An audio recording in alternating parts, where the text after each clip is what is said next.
Come on. Yes. Okay.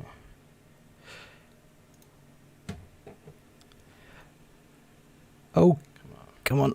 I've got to jump the gun. Come on. There we go. Okay, what's up, guys? Sorry we are crazily late. We've had a few issues to sort out the last minute, but welcome to the show. A bit of a different show today. Not the usual indie games podcast that you may have come to expect already, but this time is a bit more of a focus on the Xbox Games Showcase, which is coming up tomorrow, and it is Hype City around here, so we thought we'd do a bit of a show and chat about some of that goodness. The panel has changed in the last few minutes. That's one of the reasons we were actually running a little bit late. So again, apologies for the late start, but not sure how many people we've got in the chat. We might have lost a few already, but yeah, apologies if you're expecting Clownz. He's unfortunately had to attend an emergency appointment, so we wish the best to Clownz. We will miss you, my friend. But yes, like I say, we've managed to put in an awesome back sort of to have our back today, and that is Husk, who has come in to be our saviour. So welcome to the show. Firstly, Husk, thanks for being the saviour and joining us for this Xbox prediction show, my friend. Hey, thanks for the invite. I appreciate it. Glad I could help. I'm always down to talk games. Hell yes, brother.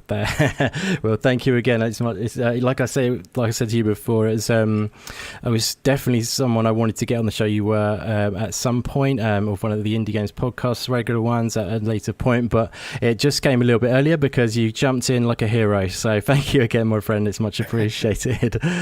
And yeah, and so we've also got I've got a couple other guys coming. One is coming in on the late train. Again, he's been on the late train before, but he's going to be on the late train again this time. But we have another awesome guy who I've become good friends with, and I've actually met in real life too, which is kind of cool, at EGX, the gaming convention in the UK. And it is someone who I've now become joined forces with as well on their awesome endeavours, which is known as bg4ghub.com. And it's an honour to have you on the show today, the founder of BG4G, Masked Mayhem. How you doing, brother? Yeah, I'm doing good. Thanks for having me on. It's actually an honour to be on your show, really. Oh, thank you. I don't get onto podcasts much, so yeah, I'm usually in the background, aren't I? So exactly. I'm a lurker. You are, yeah. Which is cool, though. But you're a busy guy, so that's understandable. Yeah. But it's great to be able to get you on and chat, because I always love to hear what you have to say about things, games in general. You've got a great indie knowledge as well. You do like your indie games, which I always appreciate. But just a general great knowledge of gaming. And I really appreciate what you guys are doing with bg4ghub.com. Highly recommend you checking that out, everybody. If you haven't checked out bg4ghub.com, do so right away. How many times can you say bg4ghub.com? I'm just trying to get into the search algorithms for you. Good. Thank you. You know, the recognition. You know what I mean? It's like I'm programmed. But yeah, no, it's awesome to have you on, Masked. I've always enjoyed our exchanges and stuff, and like I said, when we met up at EGX, it was awesome to meet you in person. Hopefully I would like to do that with a few more people, but if with the world, when it comes back to its normal order, I might be able to get a chance to do some more of that good stuff. But yeah, it's a shame, because with the whole thing that happened with COVID and everything, we had we'd actually originally, like the BG4G lot, and Dazzy's in the chat now. What's up, Dazzy? What's up, Daz? We were trying to arrange for everyone to meet up, everybody who could in the UK come over to the EGX this year.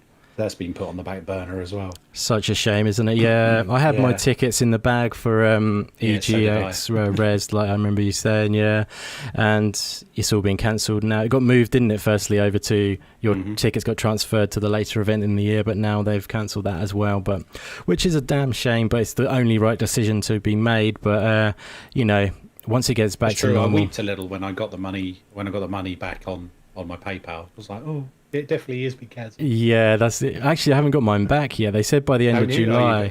I've put a bit in my diary to make, just in case I forgot about it. You know what I mean? I've put the date like on the 31st. If I haven't got it by then, chase it up, kind of thing. So anyway, that's boring. That's diary talk. That's we're here to talk some games, but that's my little organisational diary tactics for the day. But yeah, it's great to have you on, my friend, and hopefully Fastback will be joining us soon. I'm not too sure where he is at the moment. He's said he's running a little bit late. He's on his way home, so he will grace us with his presence in no time, hopefully, and put in his 2 cents about the Xbox showcase. But shout out to everybody in the chat who's joined us so far. It's awesome to see you guys. It's massively appreciated that you popping in to my little channel and to hear us talking about some juicy games today. I want to shout out to the man himself, UK Dazarus, Judzilla, awesome to see you, brother. Z Black Rider, also always great to see you, my friend. And I was going to shout out Master Mayhem then. I believe I've seen him somewhere else. And Stubbs Gaming in the chat. Stubbsy, baby, good to see you in there, brother. And Matt Burns as well. Great to see you, my friend. I believe you are making your debut appearance on a podcast later today with someone who is on this panel right now, I think. So, yeah, I think Matt Burns is going to be on the Gaming Beyond the Box, if I'm not mistaken. I nearly forgot the name of it then for some reason. My brain is fried. Yeah, old Matt. Yeah, his debut. I look forward to seeing that, because Matt's a great guy. He supports a lot of people, and he's got some great passion for gaming. It's great to see. And shout out to Night Music as well. Great to see you, brother. Okay, so I think we should just get stuck into some stuff with regards to the Xbox showcase. It's a shame that Fastback's not here yet, but he will jump in like a smooth mover when he comes back. So yeah, I think maybe a good place to start really would be, it's kind of an obvious one, but I would be interested to hear you guys, because obviously the only game that's been confirmed at the moment is Halo. And just before we do jump into these topics, guys, by the way, this is obviously an indie-centric channel, but we're going outside of that realm a little bit today. This will be a rare occurrence on this channel. This is very much an indie-focused channel. If you are new to the channel, it's all about indie games, but we'll be talking about the indie games that are involved in this event tomorrow, and what we believe we'll be seeing and what we hope to be seeing, but we'll also be talking about the rest of the event as a whole too. So all the good stuff from tomorrow that we hope we're going to see. And yes, he is indeed slow back today, Daz. There he is. Speaking of devil, brother. What's up, Fastback? How's it going? Is he on the mic yet? Can I just ask you guys as well, is are the audio levels okay? Is the well, we've got a second before Fastback settles into his comfy seat.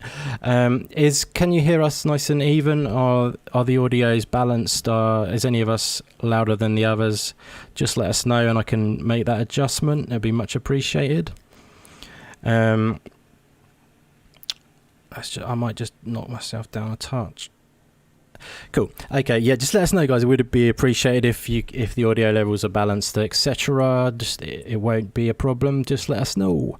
So let's get into this, guys. I think we should start off with Master Mayhem for this first topic. And like I say, it's quite a pretty much an obvious topic, but we have Halo confirmed for the event tomorrow. It's the only one we actually know for certain that's going to be there. I'm curious to hear. Have they said more?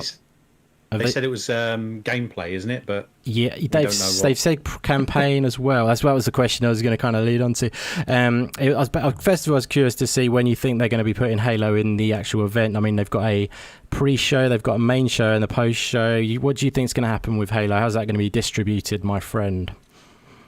I think they're going to drop hints throughout it, but I reckon the Infinite is going to be I think they're going to use that at the end. I think it's their forerunner, isn't it? It's going to be at the end. They're gonna chuck it in. Yeah, at the end of the main show. Do you mean, or? Yeah, I think it'll be in the main show. Yeah. At the tail end of the main show, they'll kind of throw that one out there and show the gameplay and the campaign stuff. Save it to leave on a bang. Yeah. Yeah. Yeah, I think so. Otherwise, it could be it could be there may be one or two other games, but highly unlikely. I think it is going to be the Halo Infinite that's going to be the end to end it, kind of like where we've seen with the third parties, with like Assassin's Creed being at the tail end of the Ubisoft one, and Yep. So they tend to put their big banger right at the end, don't they? Yeah, I mean, they saved Cyberpunk for the end of, was it 2018 E3, or was it 2019? Yeah, 2018 with the glitch and all that.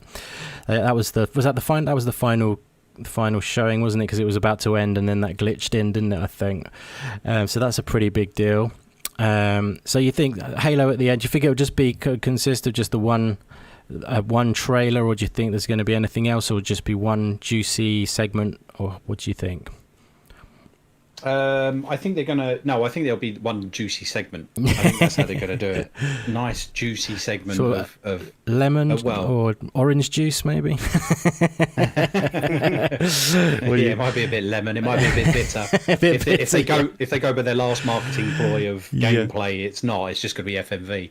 But they have said it's gameplay this time, haven't they? That's right. They have said that. Yeah. So I mean, they've done the first one was the engine trailer, wasn't it? And then they done the kind of cinematic kind of on the ship, wasn't it? When he was booting up the Master Chief, wasn't they?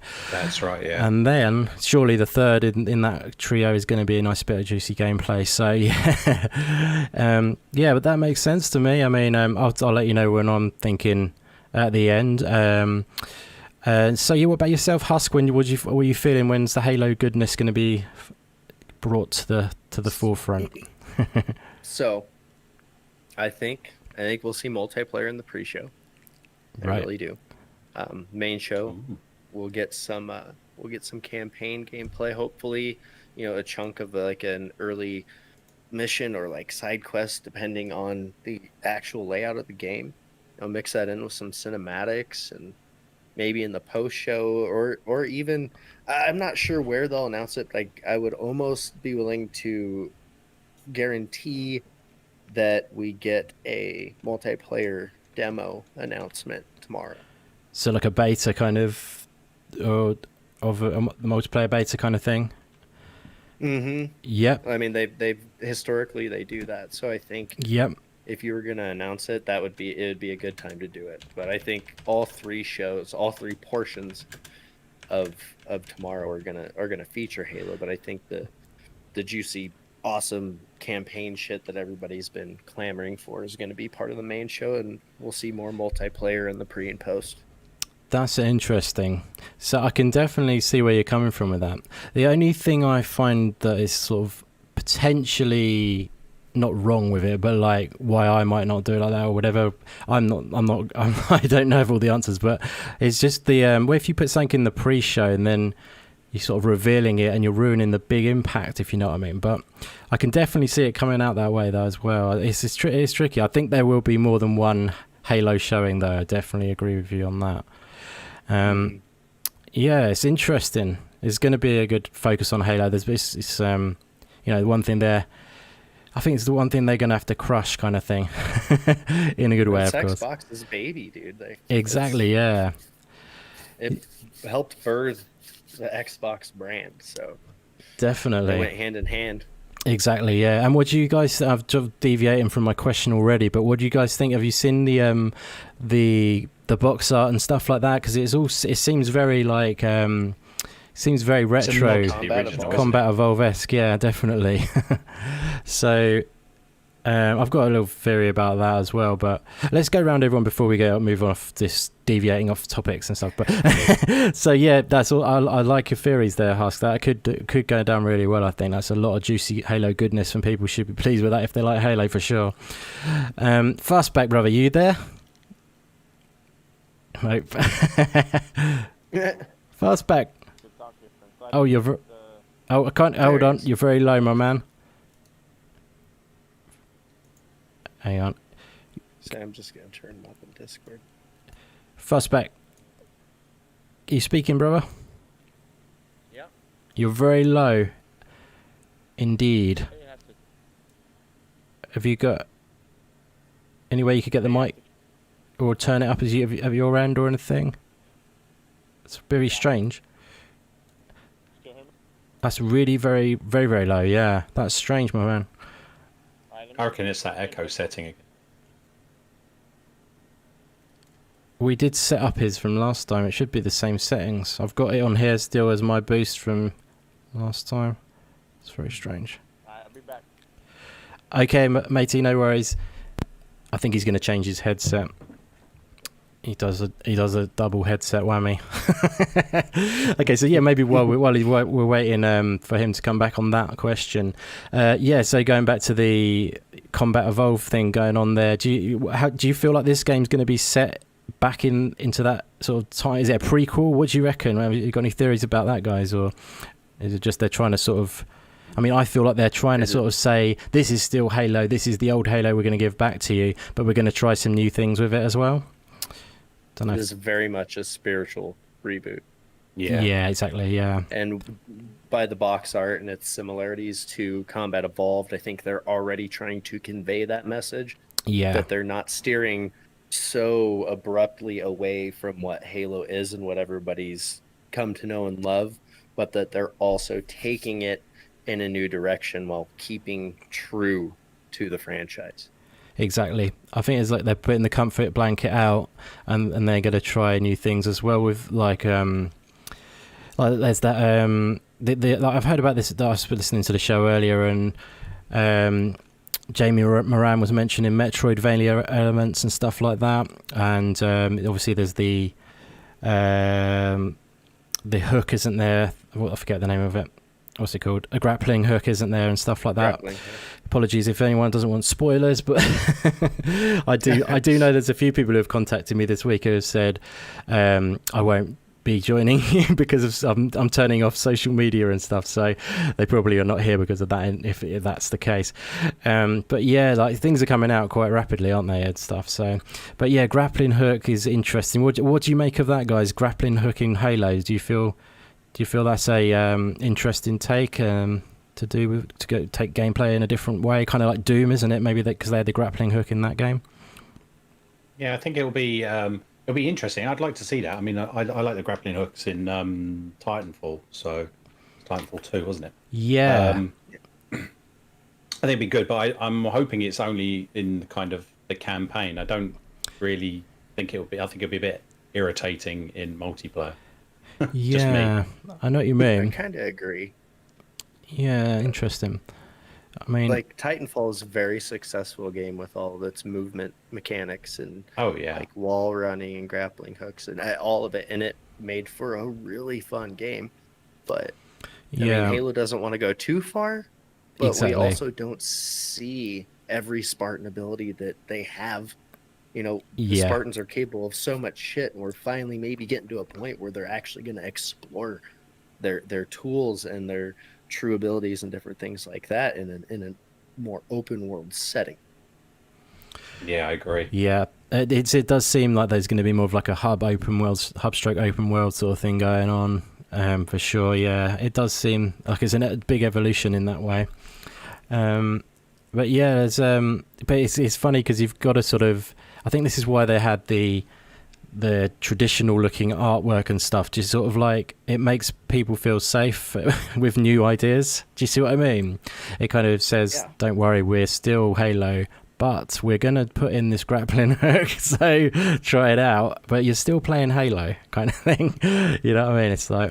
I think my favorite part is how well they've meshed their version of Master Chief and the armor they designed for him with his old armor. Yeah, like it's like it looks like Chief properly. The color's right, the armor looks right, but you can tell it's like a hybrid version of his old armor and his new armor. I think that's the coolest fucking thing they've done so far visually that we're aware of. Yeah, no, I agree. It's very retro looking, the armor. It reminds me of when they done the Doom Eternal. That was kind of like the original armor as well, wasn't it, with like the stripped back arms and stuff, where it's like you could see the actual biceps through it. You know, remember like the old Doom 2 back in the day? It looked like that. Yeah, that underlayer of that protective suit below it. Yeah, exactly. Actual armor. Yeah, exactly. That's it. But yeah, no, it's definitely interesting. Halo's an awesome franchise. It would be awesome to see it like top dog again. And kind of Halo 5 was a good game, but it's divisive about it. Some people thought it was great, some people weren't so sure, and it was more about the campaign, wasn't it? There was a bit of a letdown than anything else. But what did you think about Halo 5, guys? You enjoy? I did. Yeah. I didn't. I think I appreciated it more with time. Yeah. I think every time I'm asked about Halo 5, I always go back to the same thing and say that Locke was very misrepresented, especially for people that didn't watch any of the stuff leading up to the game release. You don't know a damn thing about him. Like, yep. And then the story's all over the place. You don't know why. You don't know what. You don't know shit. And yeah.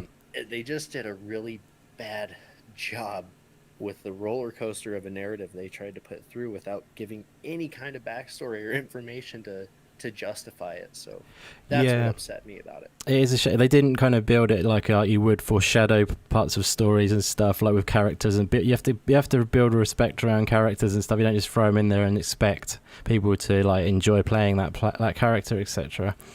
It's they obviously didn't look at Halo 2 and see how Bungie did with the Arbiter. Yeah, I love the Arbiter. Meshed well, it was perfect. He was great. The story, great. The voice actor as well. The voice of Arbiter is legendary. Yeah, absolutely. He's great, that guy. What's up, Jago? Thanks for popping in, my man. Really appreciate it, and it's always awesome to see you.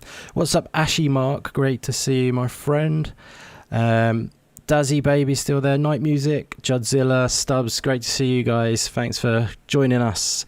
Gentlemen, can you hear me now? Oh, that's better. Oh shit! Yeah, we can hear you. Hey, Thank God. hey, what's going on? Good timing as well. I tried to do it on my phone, and then I had to go grab my Surface Pro. So Okay, no worries, my friend. my headset. Cool. I don't know what's going on, but yeah, what's up, Indy? What's up, Mass Mayhem and Husk? Good to be here with you guys. What's up, buddy? What's up, dude? Great I to see listened you. to you guys talk about Halo earlier, so some good talk there. And then I started, Yeah. and then I was like, oh, y'all can't hear me, so. Oh, really? So you was explaining about the Halo lore and everything when you were going all into the detail about how the game is going to... And you were like, you just Right. put it all out there, and then you realised that no one could hear you. No, what do you reckon about it then? How do you feel about where it should go in the show and stuff like that, Fastback, brother? I don't know. I think because they're talking about it right now. They're coming out. They've been hinting, of course, that it's going to be at the show. It's a big thing right now for them. I wouldn't be surprised if they open with it, because it'll just set the tone for the show. Yeah. Going forward, I could see them just give it its due time. Show an opening trailer, just opening gameplay, and go all in, and set the tone for the rest of the show for the other first party studios. Definite.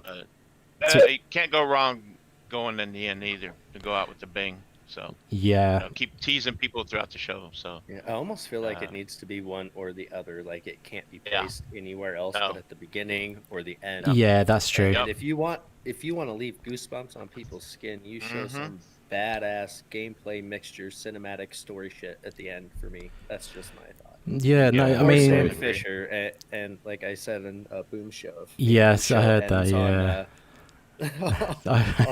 on the activation of the night vision goggles. Yeah, that would be mental, man. That would go down well. No doubt about that, is there? Yeah. I mean, the thing is, like you say, either would be a great choice, but it has to be one of those. But I personally am with Fastback on this one. I think it should be at the start. And the reason for that is because it's already known about. It's not a surprise. They've said it's going to be there, so I think kind of just to open it up, and the surprise kind of thing is, when it's a fresh I'm going to say fresh new IP. I'm not going to say Fable. We're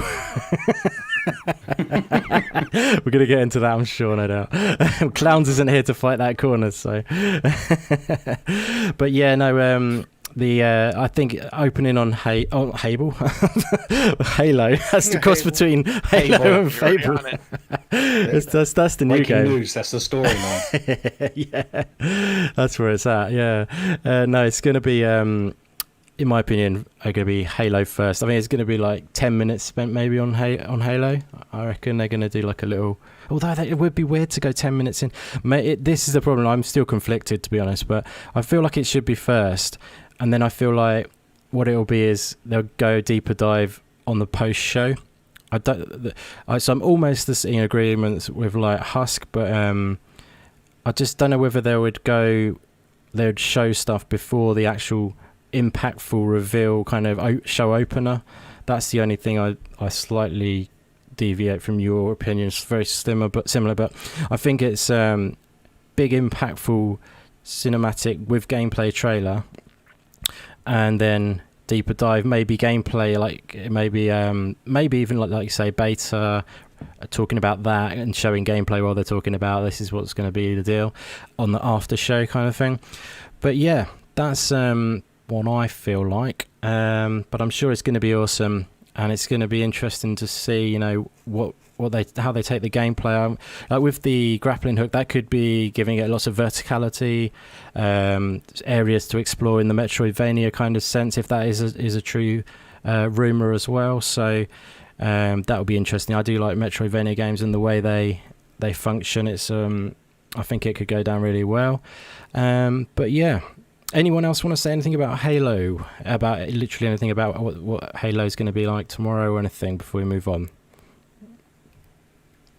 I'm kind of going in it I don't really want to know too much going in. Yeah. I just want to be surprised, you know, what they put together after 5 years. Definitely. I mean, the good thing is they've actually been pretty good at keeping things under wraps, haven't they, this time? Yeah. Not much come out, which is cool. It's going to be some nice surprises, and nothing's. So I just saw Hable in the chat. Yes, Jago, that's Hable, baby. And Phalo. Yeah. What's up, Xbox Jesus? How's it going? Great. Good to see you, buddy. Thanks for popping by. Moving on from Halo. Again, then what's going on? So moving on from Halo, yeah, we're gonna have it's gonna be interesting to see Halo, and just keep some of that sort of like mystery behind. Not that we know everything at the moment, but so one topic I want to talk about, and it's kind of indie related, which I've been hearing a lot about lately, and it always makes me sad a little bit, which is related to these kind of events. It's kind of broad, but it's also, you know, specific to this event as well. And that is, do you guys feel that, you know, indie games, you know, they should be included in these kinds of events, these big sort of like showcase, sort of big center stage kind of deals? You know what I'm gonna say on this one. I'm pretty sure of that, but I'm interested to hear, like, do you think we will see them in this event, and do you think they should be included within, you know, the trip? There's going to be big AAAs in this event, no doubt about that, but do you guys feel that they should be in there? Because I know I've heard some people say that they shouldn't be in there quite often. Actually, more often than not, probably people are saying that they shouldn't be, which is kind of intriguing. But my take is very quickly, it's just very simple. Games are games, and that's it, basically. Games are games. There shouldn't be anything like, and budget is not a mark of quality. Quality games are quality games. See what I'm saying? I'll leave quality games are built by the people behind them. Exactly, yeah. If they give a shit about a game and have half the budget of a big studio, it could easily be a better game just because their passion is seen in the game. Exactly. You can have millions to invest in a game, and it could be dog shit because the people behind it don't give two fucks, or they're just out there to make a quick buck. Exactly, that's well said, my friend. And so, leading on from there, what would you say that they have a place in an event like this? Absolutely. And then you're going to say no, they don't. Yeah. After that, yeah, they have to be there. That's a huge part of the gaming community. I think it's overlooked. Now, I believe there's a time and a place for it. I mean, they have 3 different sections of a show. They're obviously going to want to dedicate the big the big portion of it, the main event for all their first party big AAA banger games, but there better be indie games, even sprinkled throughout the pre and post show. Yes. Yeah, they have the pre-show where there's going to be, premieres, worldwide premiere, that kind of thing. So I'm sure there will be some indie stuff in that.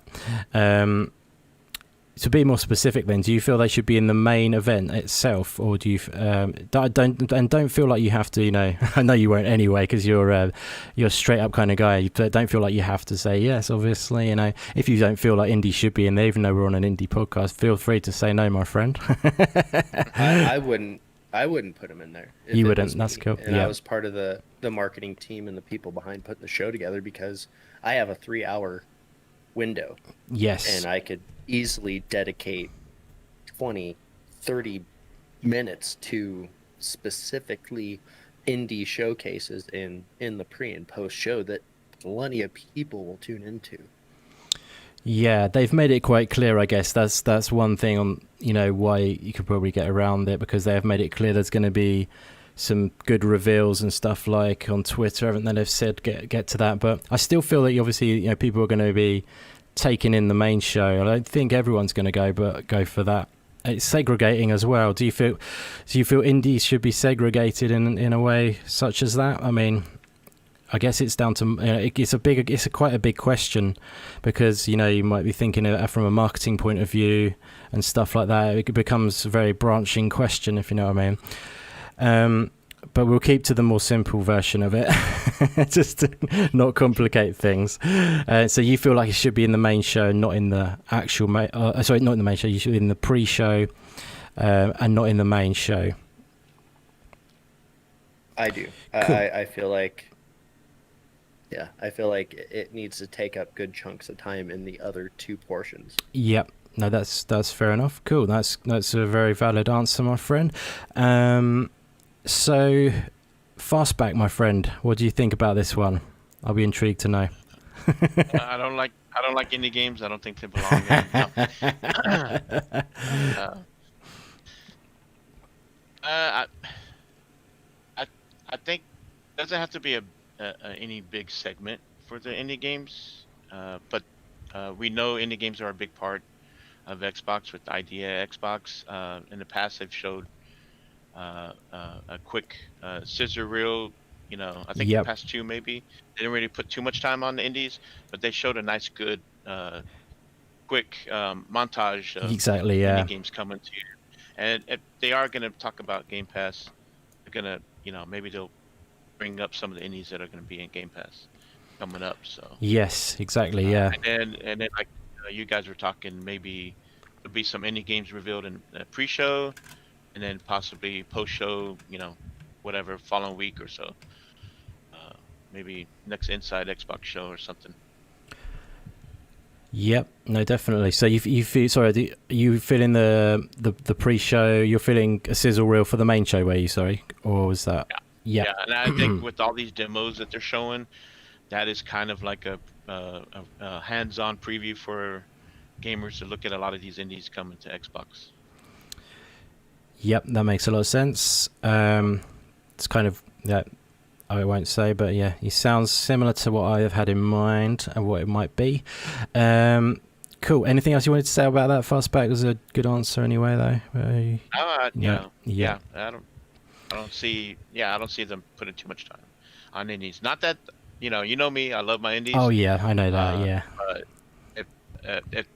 if they're a first party, maybe if it's a first party, they might. But I don't see them putting too much time on. Yeah, there will be third-party stuff there as well, I believe, in general. Yeah. That's a good answer, my friend. So I would like to see Chris Carla come out. Yeah, do that would be cool. Quick talk about Idea Xbox. What's coming up, what they're looking forward to going forward. Yeah, definitely. There's a lot in store as always. They're always building. And yeah, Chris has always got something up his sleeve for us. Definitely. Yep. Cool, man. That's good stuff. So yeah, Master Mayhem, I'm intrigued to know what's your take, my friend. It's similar to Fastback, actually. I think it's they're going to weave it through. It probably will be a show reel in the main part. Yep. And a lot more in the beginning. And I think the pre-show will probably have a lot, like you said, probably towards the demos that they've already released.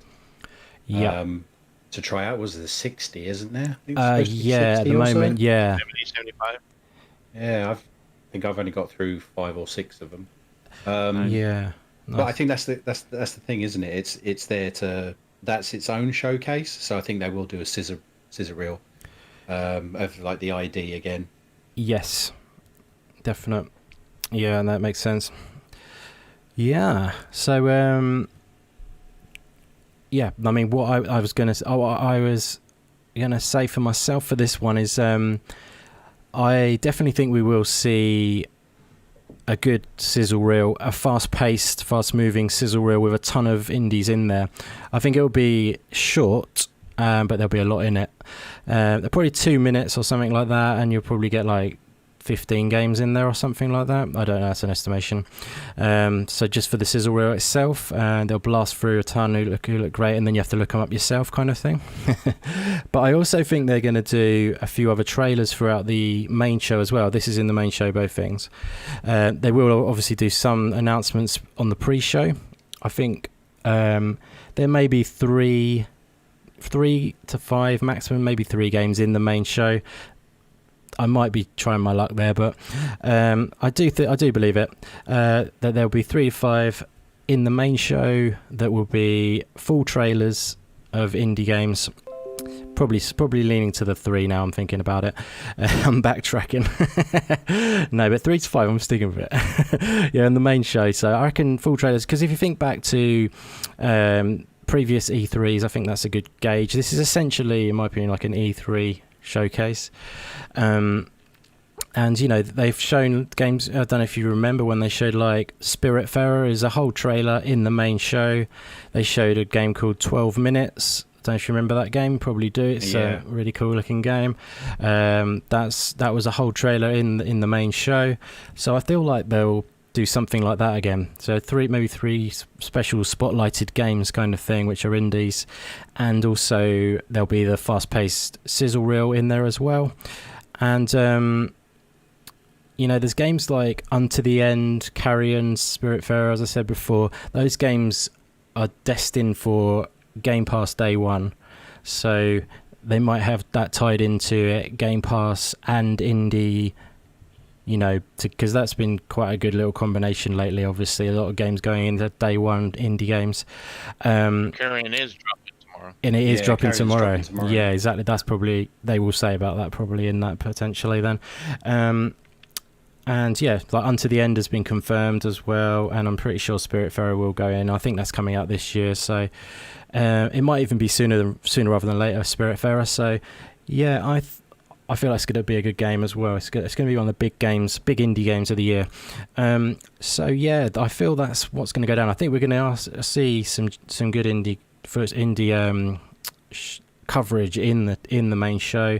There'll be, say like I say, 3 to 5 trailers, and there'll be probably a similar-ish kind of deeper dives on the pre-show, if you know what I mean.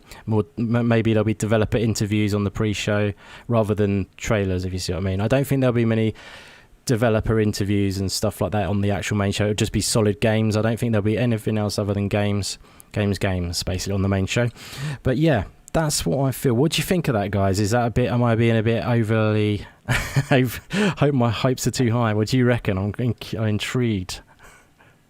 I think you nailed the like developer people behind the scene discussions will definitely be reserved for pre and post show. Yes, most definitely.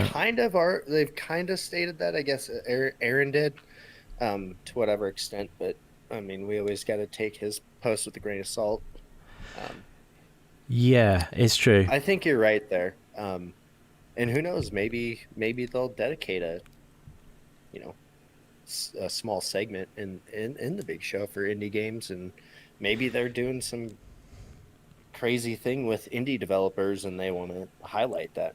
Maybe that's a thing. It's possible. Oh, definitely. Like there is the summer, I forget what I saw it as a summer of I should have looked at this before the show. There's a Summer of Something which is going on, which is a bunch of games they're going to release every week.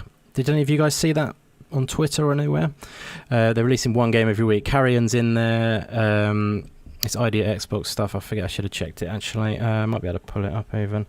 But yeah, there's a bunch. There is that which is leaked out kind of thing. But there's also Samurai Jack in there and other games like that. But yeah, like there's always stuff like that going on, and I think it's like indie games and Game Pass has become such a good combination. I feel it's like that's, you know, being an indie game fan, it's Game Pass is a no-brainer. It's a no-brainer anyway, but even more so if you're like an indie game fan, and also obviously it's great for indie devs, but it's great for all devs. So Game Pass is a win all round. It's simple. But yeah, no. So that is interesting to hear. So yeah, you see, Husk is more on the lines of you don't think there'll be anything in the main show, which will be interesting to see if that does happen. A lot of people believe that as well. So, but yeah, we'll have to see. Let us know in the chat what you guys think. Do you think we're going to see many indie games in the main show itself, or what do you think the distribution will be? And thanks very much everyone for joining us as well, by the way. It really is much appreciated. We're just here yapping on about some games that we're looking forward to seeing, so we do appreciate it, and it's awesome to see all your awesome faces. And Psycho Naz in the chat as well. Great to see you, brother. How's it going? Cool. So yeah, moving on from there. Actually, just as an extension on from that particular question, if you don't mind, as a general rule, do you feel this sort of segregation? There is a segregation between indie games and main games. Do you feel that people look at it as a kind of different section of games? Do you feel like it shouldn't be segregated in general on events like this? I know this event is potentially more of a AAA focused event, but do you feel like the segregation is a thing, basically? Who wants to take that first? I would say yes. Go ahead. Go on, Husky baby. Go ahead, Fastback. Yeah, I'll let you talk. No, I was just gonna say real quick that no, I think indie games have come a long way over the years, where it's just as a big excitement for gamers.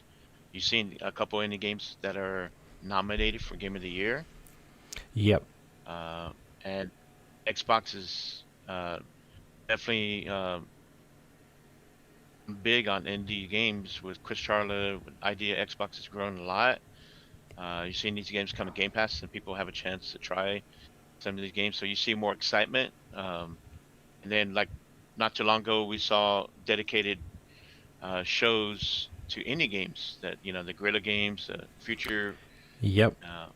There was a ton. We haven't seen that kind of growth and attention on indie games in the past. I think indie games are games, period.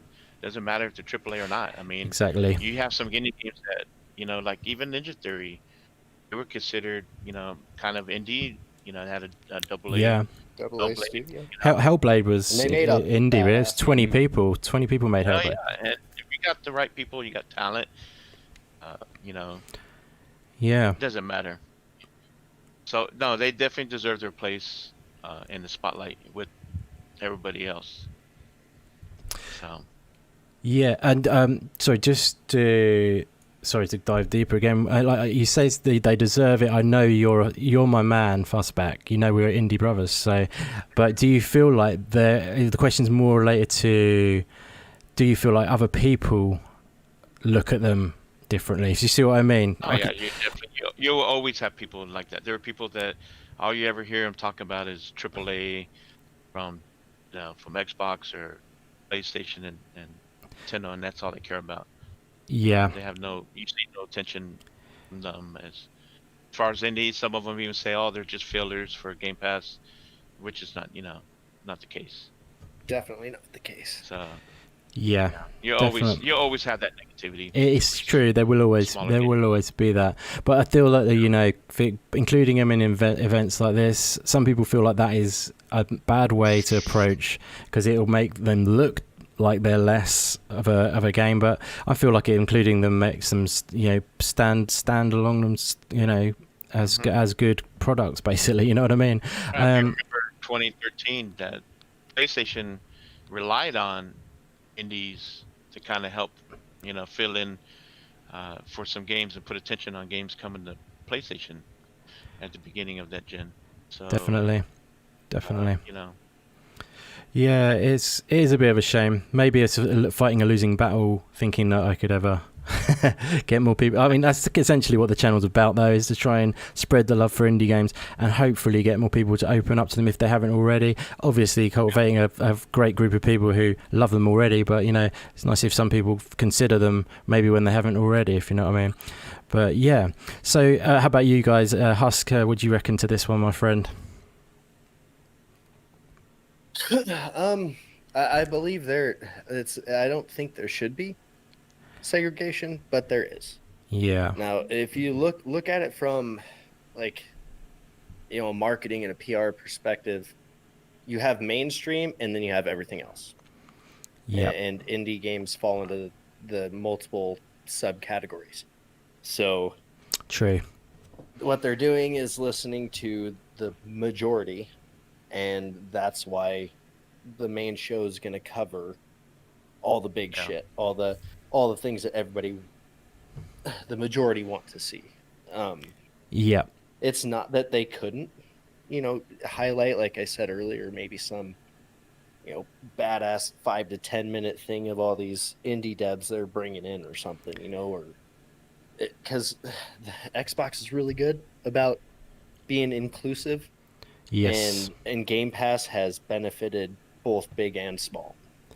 Most definitely. They're not, indie games aren't filler games. They're there because they're good games, and they're on that platform because they chose to put them on that platform. Yep. No, well said. Yeah, definitely. At the end of the day, there will be segregation because that is how the mainstream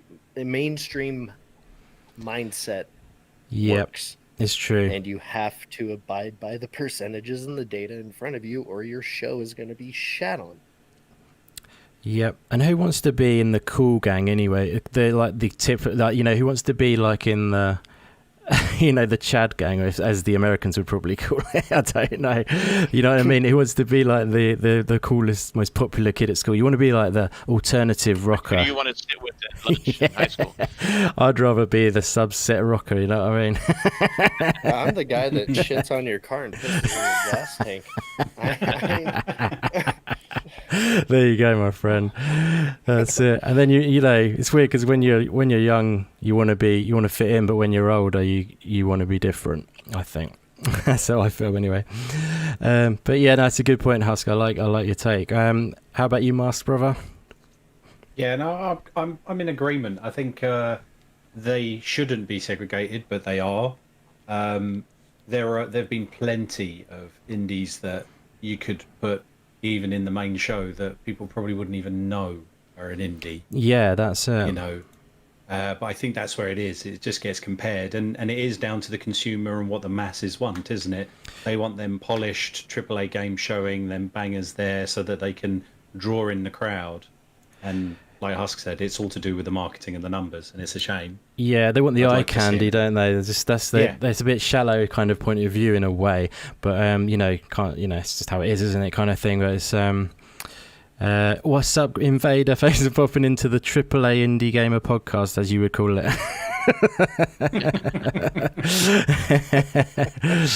Oh dear, good to see you though, bud. Indie Gamer's trying real hard to push indies in the showcase tomorrow. So yeah, you know, it'll be good to see. Definitely. No, it's good to see them in there. I do understand the point of view that they want this to be kind of the first party, you know, blockbuster showcase kind of thing. But I don't feel like there's like I feel like there is still space to have that stuff. Like I said earlier, like, you know, 3 to 5 trailers in there and the sizzle reel of juicy goodness of 2 minutes, say, and I think that will definitely happen. And yeah, it is a shame. I have one more thought. Yeah, go ahead, my on friend. this. So there are reasons that they have a pre and post show. I think one of the bigger reasons is because of all the other stuff they want to showcase. There's a reason they talked to Jeff, and I don't know anything about the post show at this time, but I know, the pre-show is going to have Jeff Keighley and whatnot going on. Whether you're a fan of him or not, it's not a bad move. I think indie games played a big factor in the way they set up the event and how it's actually going to be a 3-hour massive show just in 3 different blocks. Yep. And I think it was purposely done that way so they can highlight all the things they want to highlight, but they can do it in chunks so that one show stands alone, the other show stands alone, and the third show stands alone as its own thing. Yep. No, definitely. Do you think all 3 will actually be just games, or do you think they are? Because I mean, Aaron Greenberg said games, but I think maybe the pre-show or the post-show will have all the some other more little interviews bits. and all that cool shit that some of us nerds like and a lot of people bitch about. Yeah, do you think the they'll main talk show about the business side of things or not? Like I think Games they'll do Pass it in the pre and post show. I think we'll get the details we like to hear, or some of us anyways. I personally love developer commentary and interviews. And me too. seeing, I do as well. Like the indie game highlights and shit. I like that stuff. I think that'll be out. There will be games. The main show I think he's referring to with that, but I feel like there will be interviews in the post or pre developer, maybe like shot on location at their studio or whatever, and then and how they've been working from home. Yeah, that sort of thing. Yeah, madness. Exactly, my friend. Yeah, definitely. That's one good thing for indie developers. If they are like a solo developer, at least they can still do it. Okay, but it's tricky when they're a slightly bigger studio, say sort of 10, 15 or whatever. But yeah, no, it's it'll be definitely interesting. I think I do like that side of things as well. I really like the deeper dives and kind of the exploring the mechanics, or like just. It's interesting to hear the developers' thoughts, because that brings the game to life sometimes. Like it's an extra layer of intrigue kind of into the game. So yeah, I definitely agree with you there, my friend. Anyone else got any thought on what Husk just said, guys? Or I mean that Aaron Greenberg said no business, no, so on. But he said that with the hour-long show, which is the main show. But he didn't say anything about pre or post, so no. Yeah, that's the main show I think he's talking about. All fair and games to bring in all the other stuff, pre and post. So. Yeah, most definite. And the post show, is it also with Keighley? I'm not sure about the post. Yeah, I don't know anything about the post at the moment. I don't know if many people do. I'm hoping that it's with the Inside Xbox guys, maybe Major and them, and they're talking with the developers it could be Xbox first started and just showed their games, like and get some at more ID at Xbox or whatever kind of setup, like they used to do. At the post show, inside Xbox, you mean? Yeah, I like that. I mean, give us more deeper dive into some of the games they just showed. Yeah, no, definitely. I'll be looking forward to that for sure. It's always good because some people hated that show too, like the ID at Xbox and the Inside Xbox, and thought it was just kind of cringy. The Inside Xbox was cringy. Yeah, it's still a show, and still a show though. Yeah. For the info, and some people still like it, so it'll have its place, I think. Yeah, I think I just find Major Nelson cringy. Sorry if he's listening or anything. No one's listening to this and that. I'll get away with anything. Gloves, man. It's okay, but I like J.Q. Bongo's better. Yeah, I prefer him. Definite Scottish. Yeah. No, he's good. I like him. But yeah, he's cringe, Major. But He's all right, but yeah, no, it'd be good to see that. Like, I just take, you see the reveal of the game, and then you get to digest it a bit more, don't you? Later on, kind of that's probably the sort of vibe they go for, that post-show kind of thing. It's kind of like when they did it on these recent, like the Guerrilla Collective and stuff, and the other one that was first, the Escapist one. They did the whole 2 hours of solid games, literally, of indie games, and then afterwards they had like 15-minute segments with the developer and the person from the Escapist playing the game. So it could be stuff like that, that could easily be what it is. And they're just playing through a level of the demo kind of thing, and it's like, yeah, no, it's insightful because you get to actually see it like being played in a real scenario kind of, and the developers adding their kind of take on stuff. It's really interesting, I find. But yeah, no, all to look forward to on that front. So maybe we should actually get into some actual predictions, as we have got predictions written on the screen. If you know what I'm saying. We predicted there's going to be the yeah, that's true. We have. I'm sorry. I saw it. You are right. But yeah, we I don't know.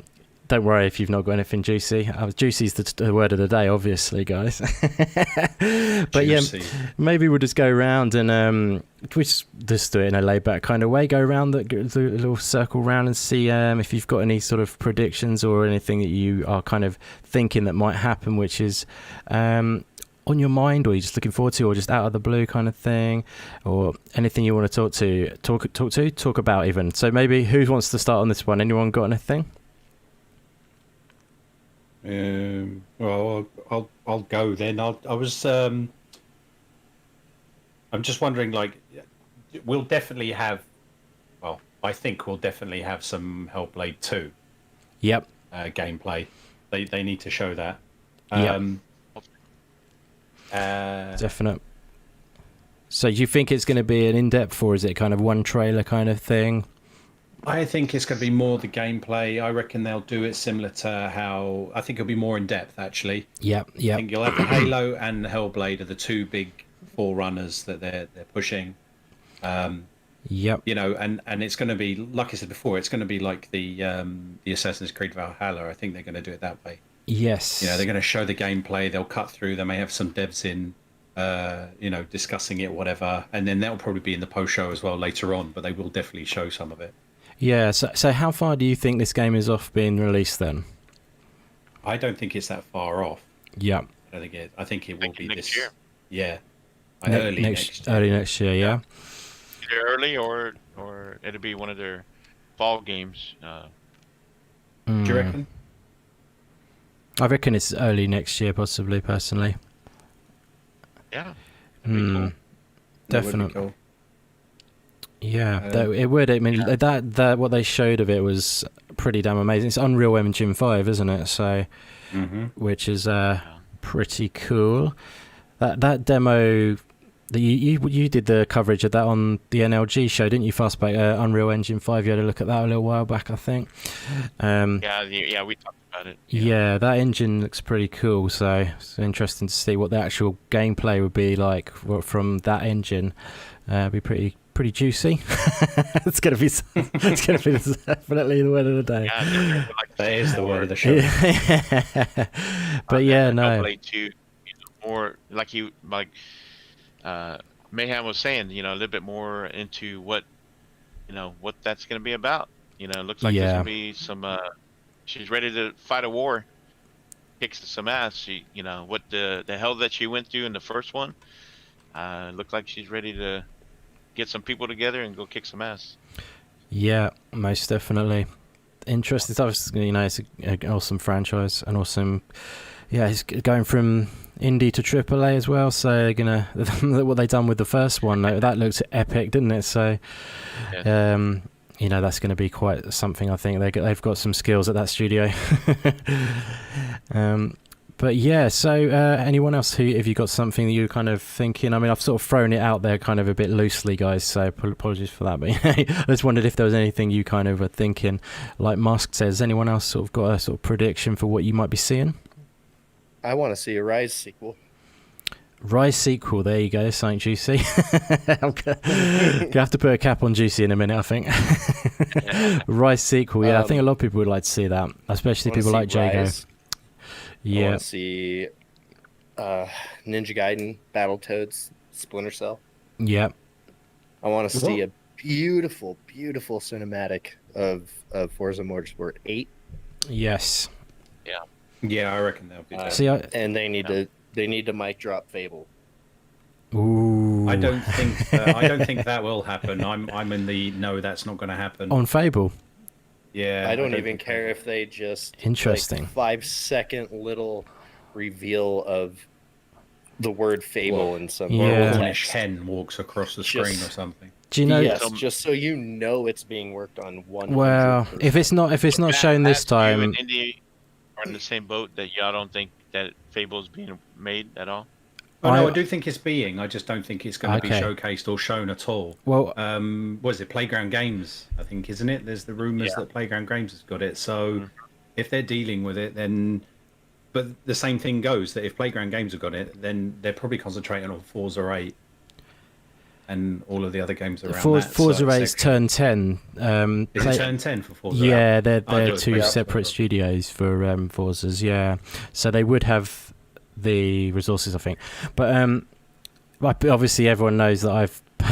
To be honest, I'm slightly backtracking a little. I feel like I'm a little bit nervous about it because I've been saying it so long now that I don't think Fable is actually the game that they're making. I think it's a open world RPG being made by Playground Games, not Fable. A new IP is what I believe.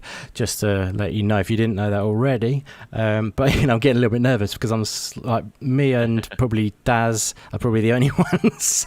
I think Daz is just sort of feeling pity on me and he's sort of joined me. So I don't know. I think maybe you and Daz might be in the game, some voiceover. Yeah, that's true. And y'all just don't want to give any hints. You're on it. You have to sign NDAs. So. That's it.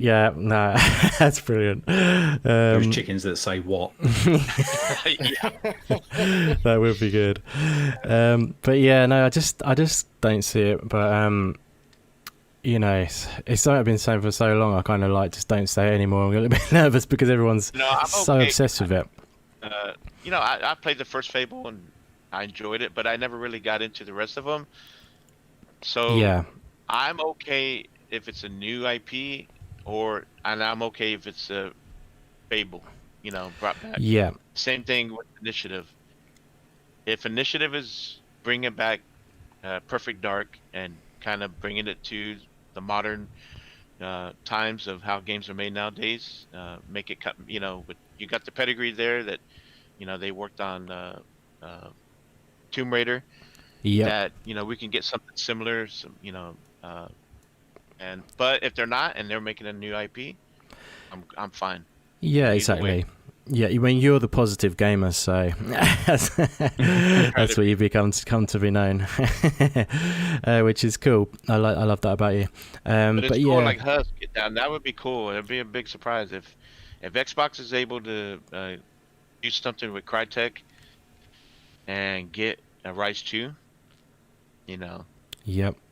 Because what else have they done besides now they released some updated Crisis, so maybe maybe Xbox is kind of helping them, hey, get your act together and let's do another Rise 2. It's popular. A lot of people have been asking about it. You never know. No, definitely. Yeah, it could happen. It was it's still a really good looking game, isn't it? Now, even at the end of the gen, still one of the best looking games. Yeah, I mean, just going back to Fable, just to give a reason, because I sort of said I don't believe it's happening, and I didn't give a reason. I kind of, because if I say that, then I always feel like you have to give a reason if you've got a strong point of view. You know what I mean? And the point of view is that I've got from that is essentially I feel like it's just it's like a Chinese whisper, like if you know what that is. I'm sure you do. I don't know if it's a term which is used around the world or not, but it's kind of like when you whisper a little thing onto your friend and then they pass it on and it's slightly wrong, and then they pass it on and it kind of like goes out of control kind of thing, and then it's like all of a sudden you've got this like this thing that everyone's just hanging on to and it's been blown out of proportion. That's just my feeling on it. And the reason as well, it's kind of like I feel like some people who haven't even played Fable are obsessed with wanting to have a Fable. You know what I mean? It's like it's gone mental, and everyone's like, "Oh, Fable, yeah, it's real, man. I want it. It's so badly." I would totally respect you if you love Fable. You've played those original Fables, and you know you can't wait for another one like Clownz, or you know, I'm sure many other people as well. I don't love Fable.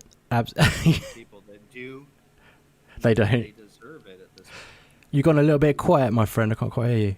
Yeah. Well, I wanted to know if you could. Oh, there you go. This. Oh, you went quiet then. My name is Sam Fisher. I'm a soldier. Oh, Is that a leak or Did something? you hear that? Yeah, I did hear Yes, that. we heard it. Yeah, that's what I want to hear. Oh, okay. I thought you were. just- I thought that was a leak for a minute. Or something. Leak trailer or something. everybody news. keeps hoping that. I mean, Ubisoft didn't show that in their deal, so you know maybe they want to put it on the bigger stage for Xbox. Definitely. I mean, yeah, that would be something. It was at one point it was in development, a new Splinter Cell, confirmed by Randall 4, and whoever he spoke to, and obviously it was canned. So don't know why. Maybe it wasn't like the kind of thing they wanted to work on at the time. So maybe it could come back, or maybe it won't never come back because of that reason. I don't really know where that takes it, but I think it was only in early pre-production or whatever. But you know, it's it's a big franchise. That would be a big deal if that was revealed for sure. But just to finish the Fable topic, if Fable does get announced, I will eat my hat. But I'll also say that the reason I've finished this Fableness off now quickly is the reason I've kind of hung on to it is because nothing has come out that said it is coming, and nothing has been conclusive evidence that it is being made. I know there's loads of like little tiny things, but they're nothing really. These little things on Twitter, placeholder, that doesn't say anything. You know what I mean? It's like that's the reason I kind of, just to get my case out there, you know what I mean? I'm pleading my case. Don't send me to jail. But yeah, so basically it's kind of to be honest, if it gets revealed as Fable, I'll be pleased for everyone who is a genuine Fable fan, and great stuff. You change your name to AAA Gamer. Have a show dedicated to Exactly. Yeah. But no, it's all good. It's a bit of fun. I'm sticking with the non-Fable and new IP Playground games, but we will see, and then I'll have to cry him into the corner. But yeah, I'll leave that Fable topic there, but I just wanted to finish that just to get my case out. So what's up, Beardy Mac? Thanks for popping in, brother. Good to see you. And what's up, Hoochie Redwood? I don't think I've seen you before. Good to see you. Thanks for popping in. Yeah, so what do you guys think about, are we going to see Cuphead DLC, or are we going to see Cuphead 2, which was originally the DLC that's now turned into Cuphead 2? I don't know if. Do you think it's going to be Cuphead 2? I did a multifaceted question for you there. Yeah, so basically, do you think essentially the Delicious Last Course was announced ages ago?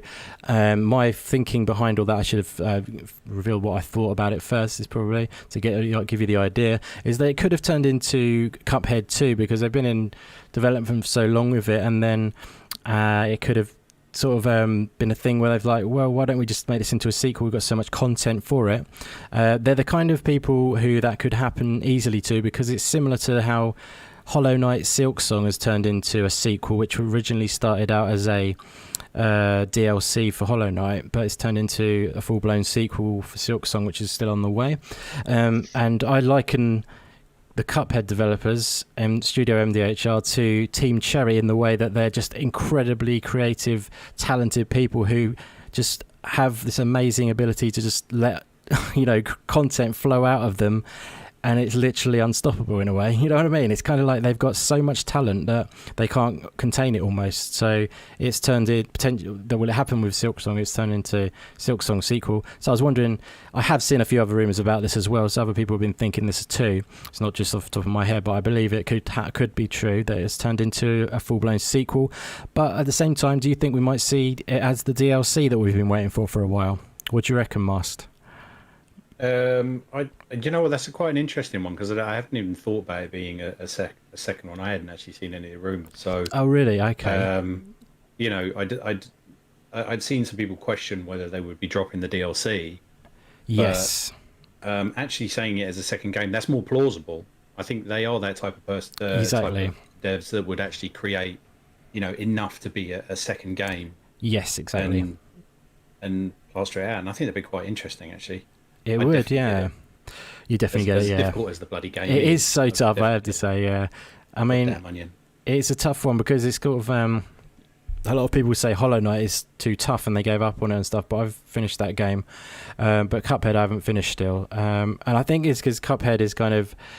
I don't know, with Hollow Knight you can just go off and do something else, like kill a different boss, because it's a Metroidvania. You just come back to it later and you become a bit stronger, you do something else, become a bit stronger, and then, you know what I mean? It's kind of... Yeah. But with Cuphead, it's like you either beat that boss or you don't, kind of thing. Yeah. You know what I mean? You're not going anywhere. Infuriating, but was great fun. Cuphead's in my backlog still, but it makes me think of those, like the NES days where you'd play a game and it'd make you want to smash your console and your controller. Yeah. Because it's like legitimately just hard and you have to get good at it and replay parts a million times to get through.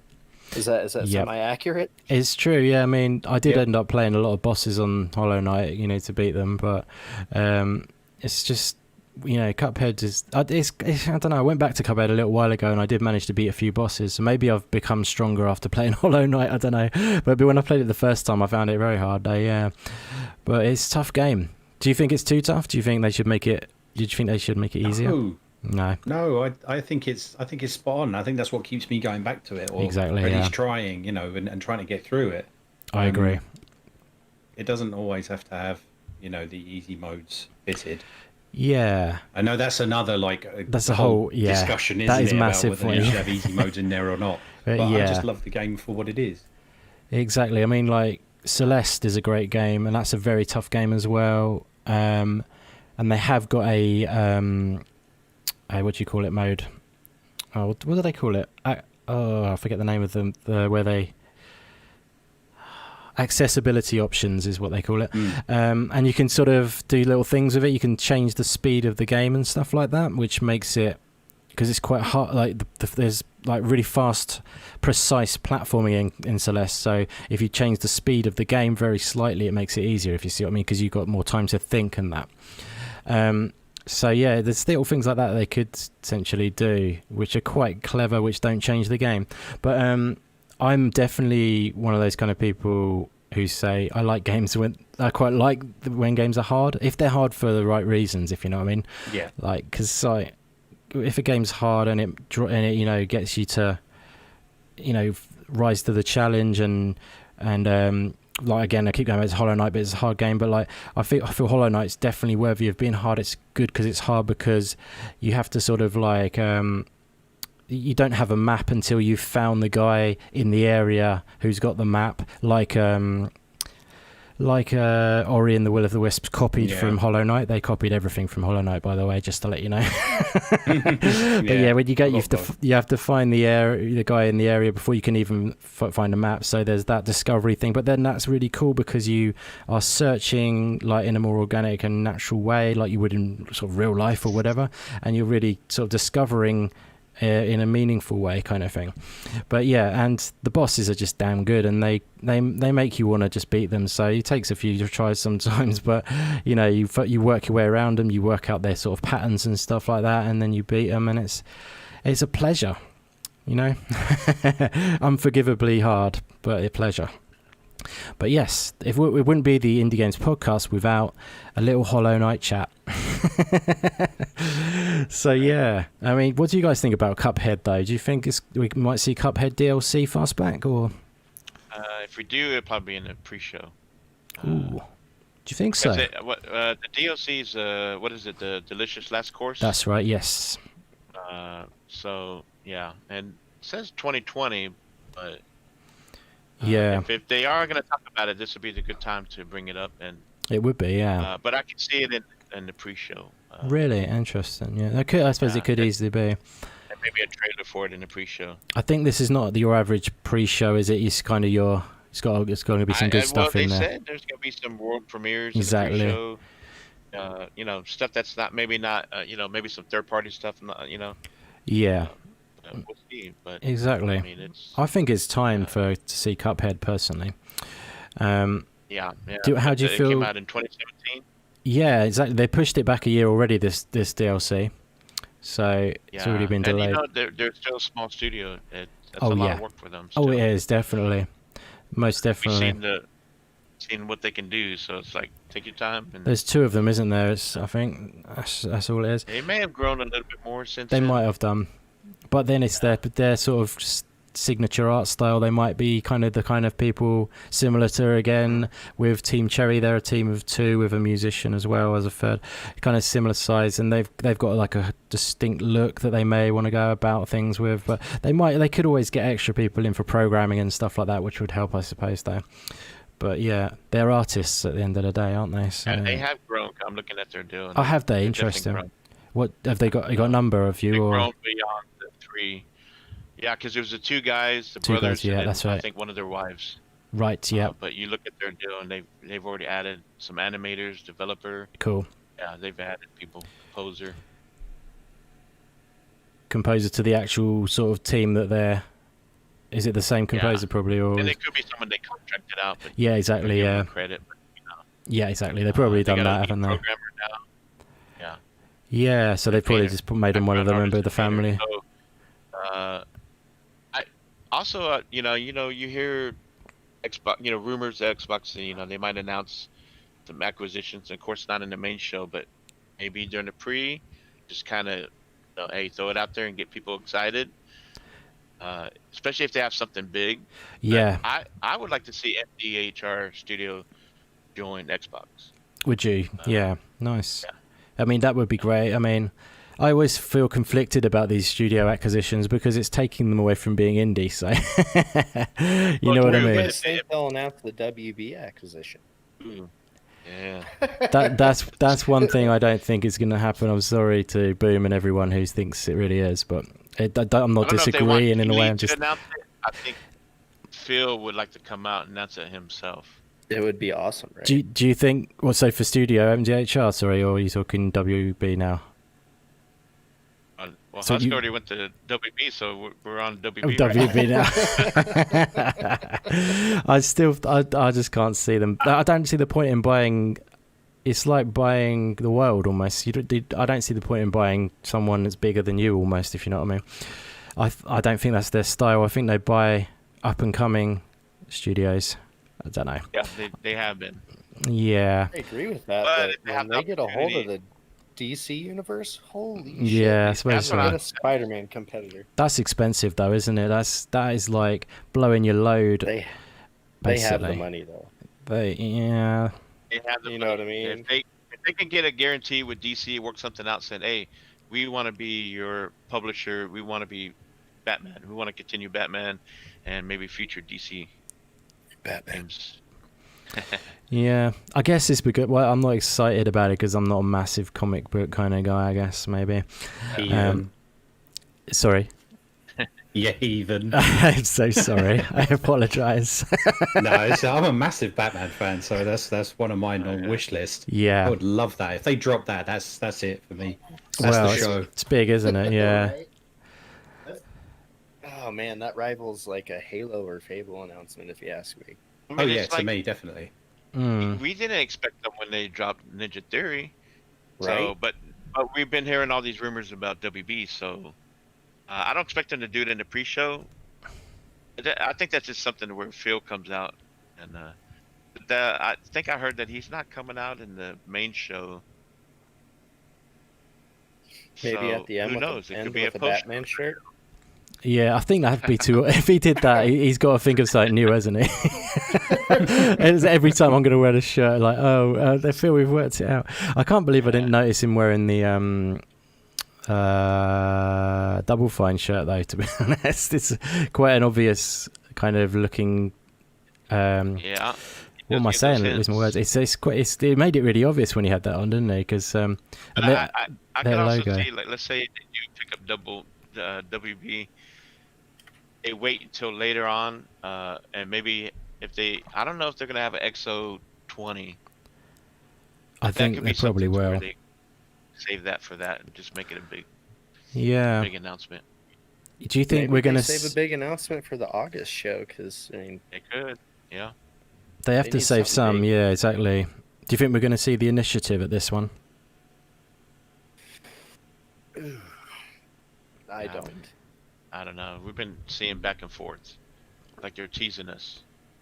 Yep. And maybe that's what they want us to think, is that they either want us on the fence or thinking they're not going to show up. Because that's that much bigger of a shit if we all think they're not. I mean, they showed Phil over there playing something, so they obviously have something.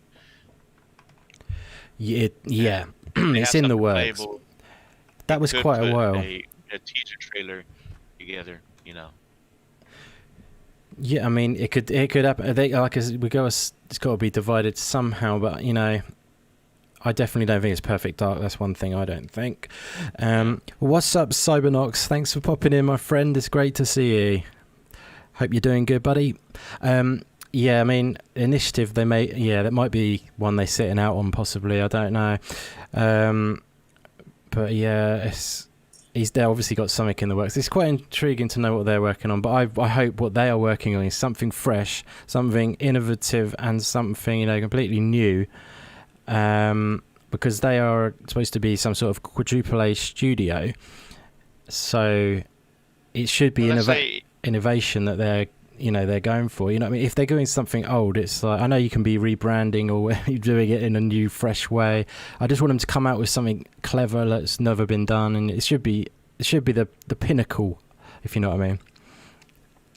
That's just my thought. I mean, it could be one of those things where just to get things going, you know, maybe for them, Perfect Dark could be a good first thing. Just to get that franchise back and up, you know, out again. But that doesn't mean they don't have another game that they're working on. Yeah, so, it's true. They could be doing. Growing. So yeah. The other studios, Obsidian and Inexile and Ninja Theory, they've been working on multiple games. Does anybody think that maybe From Software shows up? As a acquisition, do you mean? Or do you mean just to show off Elden Ring?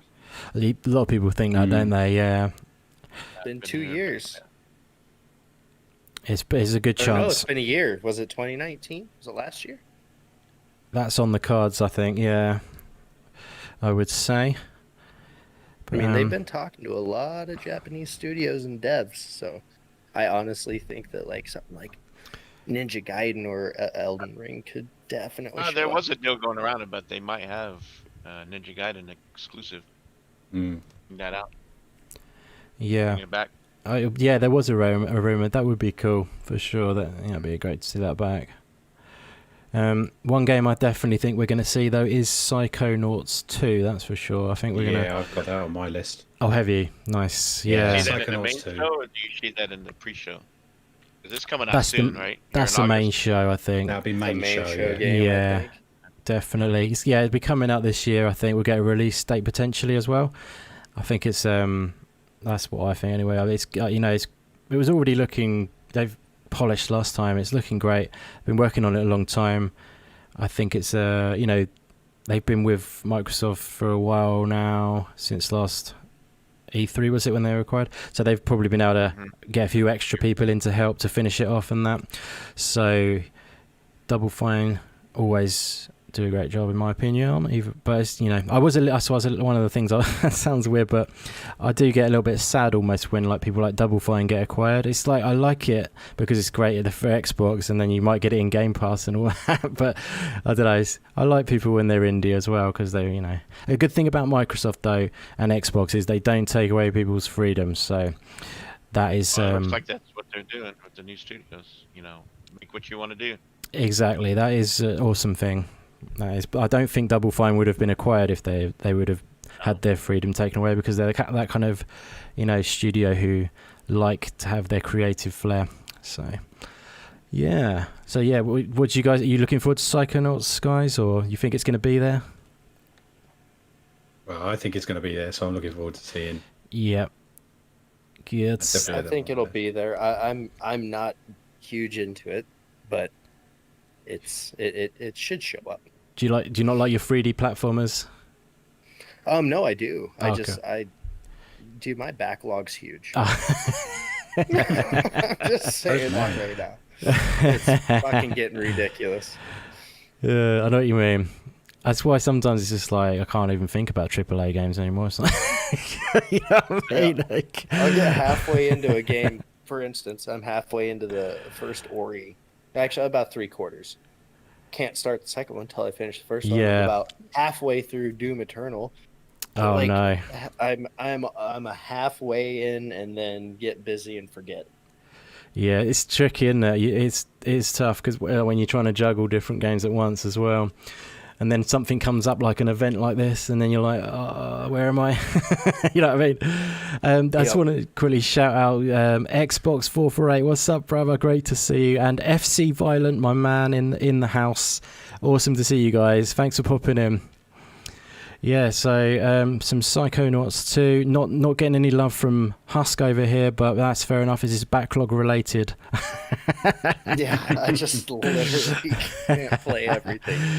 Yeah, it looks good in my opinion. It looks great in my opinion, but yeah, I understand the backlog issues, my friend. They are real. But you, Fastback, they're very real. They're very real. Yeah. How's it going, Fastback? What do you think about this situation with Psychonauts? Yeah, I think it's a good thing. I didn't play the first one, so but I'm interested. I like to see more from it. Yeah. Now, do you have to play the first one to possibly have an understanding on the second? I'll be completely honest. I haven't played the first one either, but I'm very excited for this second one. Yeah, like I doubt you do have to play the first one. Personally, I think it's good. You know, it's got a quirky sort of sense of humour. I don't think you'd have to play. It's quite an old game now, actually. It's I think it's original Xbox. It was on. So, but you know, no reason not to pick it up, of course. But with backlog issues, as we say. But if In Exile is going to have their spotlight, you know, of course, you know, they talk about Psychonauts 2. Yep. But then if supposedly they're working on a AAA RPG, they could kind of give that teaser on that too. Yep. No, definitely. So, that'll be interesting. Yeah. For sure. I mean, what do you reckon the chances are? You might have heard about Moon Studios. We're working on a new game. Have you heard about that, guys? Moon Studio? Yeah, Moon Studio, who do Ori. Ori? Yeah. Did you know them working on a new game? I'm sure they are. They certainly are. It's confirmed. So, but would you reckon the chances of that showing up at this event? I don't know. Not sure. Unless they've been working on it, you know, on the side. If they had a big enough team to finish up Ori, and then they got another team already working on it. Started working on it before Ori and the Will of the Wisps was out. So, but then once Ori and the Will of the Wisps was released, they had the rest of the team turn to it. If you know what I mean. So it wasn't a full team working on it at the early stage. Possibility, because you know, I'm sure they have a good relationship with Xbox. It could be one of those things like Xbox saying, you know, we'll support you on your, you know, keep working on that game, and we want to show that for a launch, or maybe not a launch game, but you know, show it here this year. You know. Yeah, exactly. Attention on the new Series X, so it would be interesting to see. It's different to Ori, I believe. I forget what. It was a different style of game. I can't remember exactly. I don't know much about it. They haven't put any much about it out. I just know that they were working on it and stuff. So yeah, I mean, I don't know. It's quite early days to show something, but they might want to just do a little sneaky tease or whatever. FC Violent says third-person action adventure. That sounds familiar. Yeah, so I thought, because I remember thinking it was different style game. Yeah, a nice one, FC. Yeah.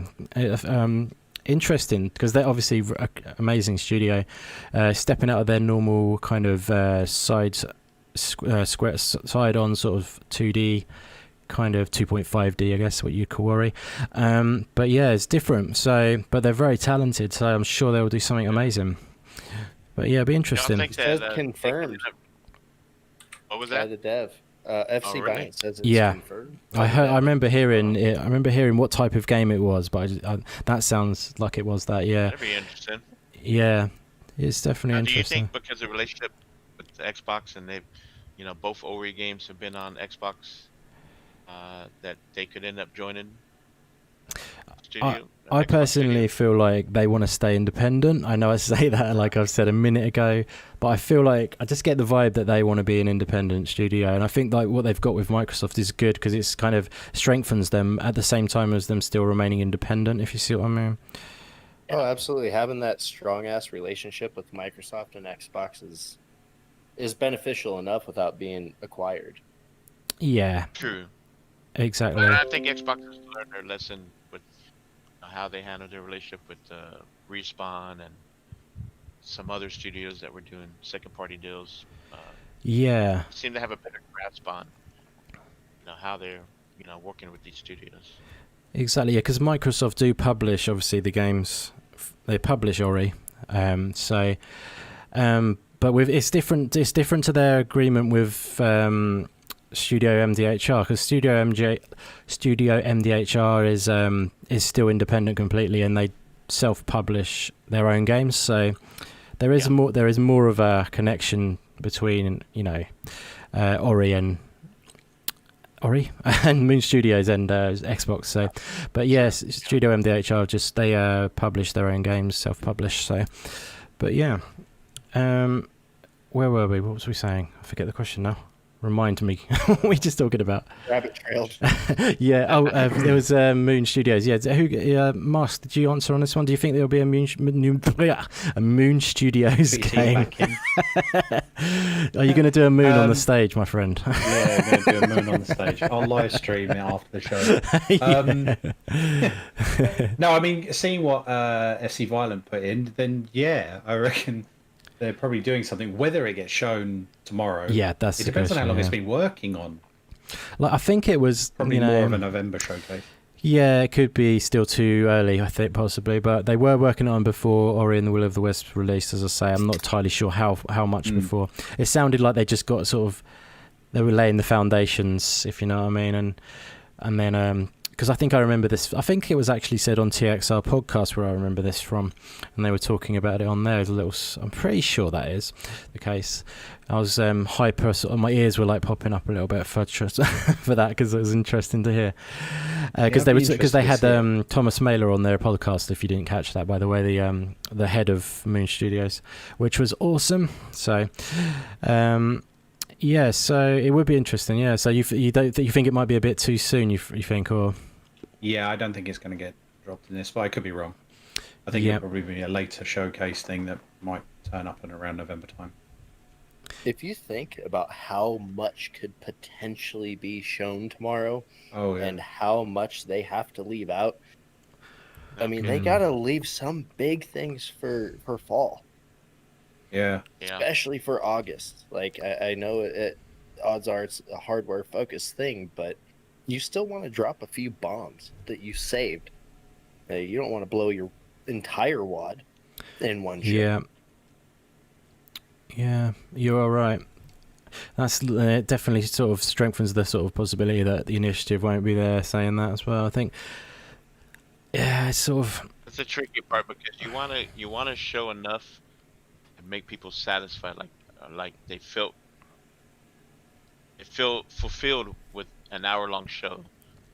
Then at the same time, at the end, they say, "Stay tuned for August, more to come," and give people more to look forward to. So, yeah, I mean, if they're gonna show some and at least some save it for August and so on.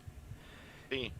Yep. I mean, just looking at all these studios, like, if Initiative has something, Obsidian. Compulsion, has anybody heard anything about Compulsion? I know they're working on a new game, but yeah, they are working on something at the moment. Yeah, I think Jez Corden said that he thinks they will reveal something good. He's got inside knowledge on that, and he was sort of, he's sort of teetering on almost saying that they are going to show something. So I have a feeling that will pop up. You know how Rand and Jez are when they're sort of talking about their little things. Rand's always acting like he knows nothing, but he knows loads, and he's always acting like Jez knows everything when he does know a lot. So you know what I mean? It's always funny. I like watching them. Good old shout out to the Xbox 2 podcast. Awesome stuff. But yeah, no, I think they will probably be there. But it's interesting to see who won't be there as well. With because there's just. But then we've got the pre-show, got the main show, and then you've got just. I don't think anything major is going to be in the post-show. It's just going to be kind of like picking up things from maybe the main show. I don't think there'll be new stuff in the post-show. I think it'll be like going into more detail in things they've already talked about, if you know what I mean. But yeah, it will definitely be interesting. Something else I think we will definitely. Actually, I say definitely because I changed my mind on this a little bit when I read something earlier.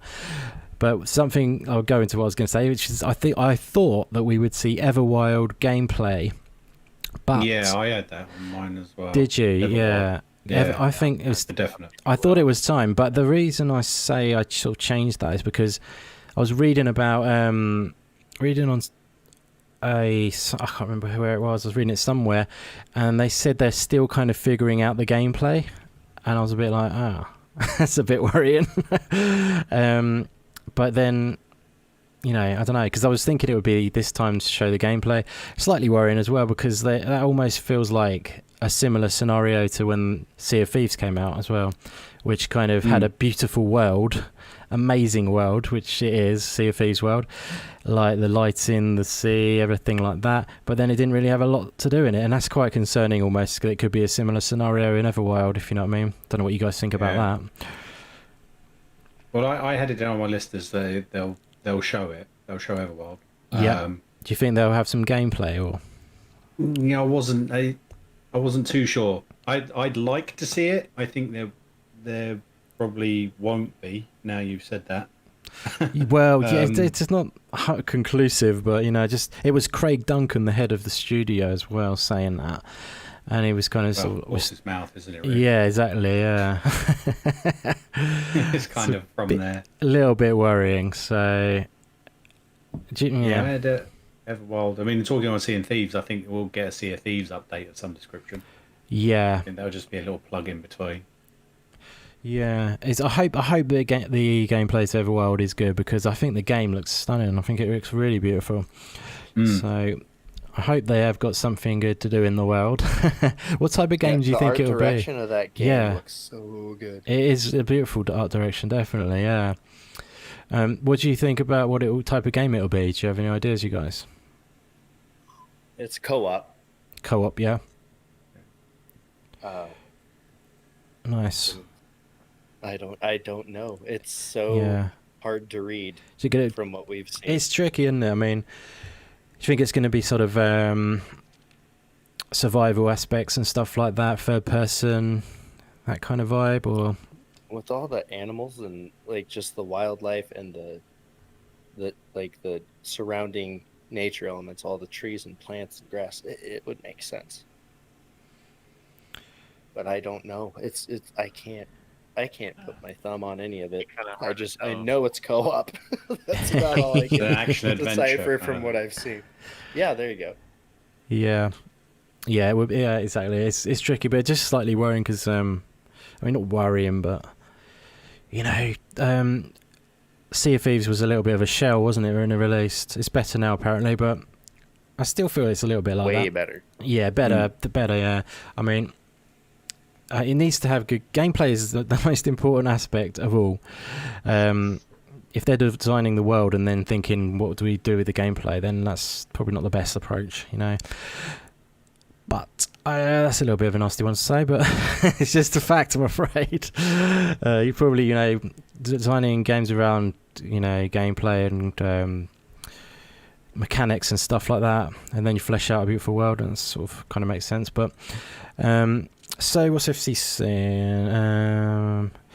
What one game? It's got a cheeky question. Yeah, what one game would you get out of your seat? I haven't got many games in my seat, so Well, get me out of my seat. Yeah, good question. If I could read, it would help. To the panel. Okay, let's. I'm going to fire that one to you guys while I can think about that one. What one game would get you guys out of your seat? That would be revealed. Got any? Me is Batman. Batman. If there was a Batman, full on Batman, I'd be out of my seat. Such a big fan of those games. It's kind of like followed it all the way through. I mean, hell, you know, I've been silly enough to post a picture of me in my Batman onesie, so you know, love it. That would get me out of the seat. That'd be the one game. My name's Sam Fisher. I'm a soldier. Yeah. Enough said. That is a good shout. Yeah, we've sort of already said, haven't we, earlier in the show? I will stand on that leg until it breaks. Yeah. And Fastback, my friend, what's yours? Because I think I could have predicted the other two. Well, if Obsidian, because I know they've done KOTOR, I'm big Star Wars. If they were to come out and say their RPG is Star Wars, nice. I would definitely jump out of my seat. Because you see my background during the podcast on NOG, my background is Star Wars. So one of my favorite games all time is KOTOR. So. Yeah, I enjoyed, good stuff. Obsidian's part, second one. So. Do you have a Star Wars onesie? That's the question. Ooh, I need to get one though. You do need to get one. I want it. I'll tell the wife. She'll find me one. Yeah. So yeah, if Obsidian, Xbox worked out a deal with because I think there was talk of Disney might shop around Star Wars games being done by other developers, other studios besides just EA. So that would be good. I love that. Yeah. Jago wants his Titanfall 3. I feel you. Titanfall 3 as well. I would love to see that. Too. That's not gonna happen. FC Violence said we all named third party. FC Violent wants all third party over the shoulder action games. Big budget. Named all third party. Oh dear. Yeah, no. And but Obsidian would be first party though. It would be good. Star Wars game first party. Yeah, that's big if that happens. And if Batman, if it's like Mayhem said, Batman. Yeah. Yeah. You get Warner.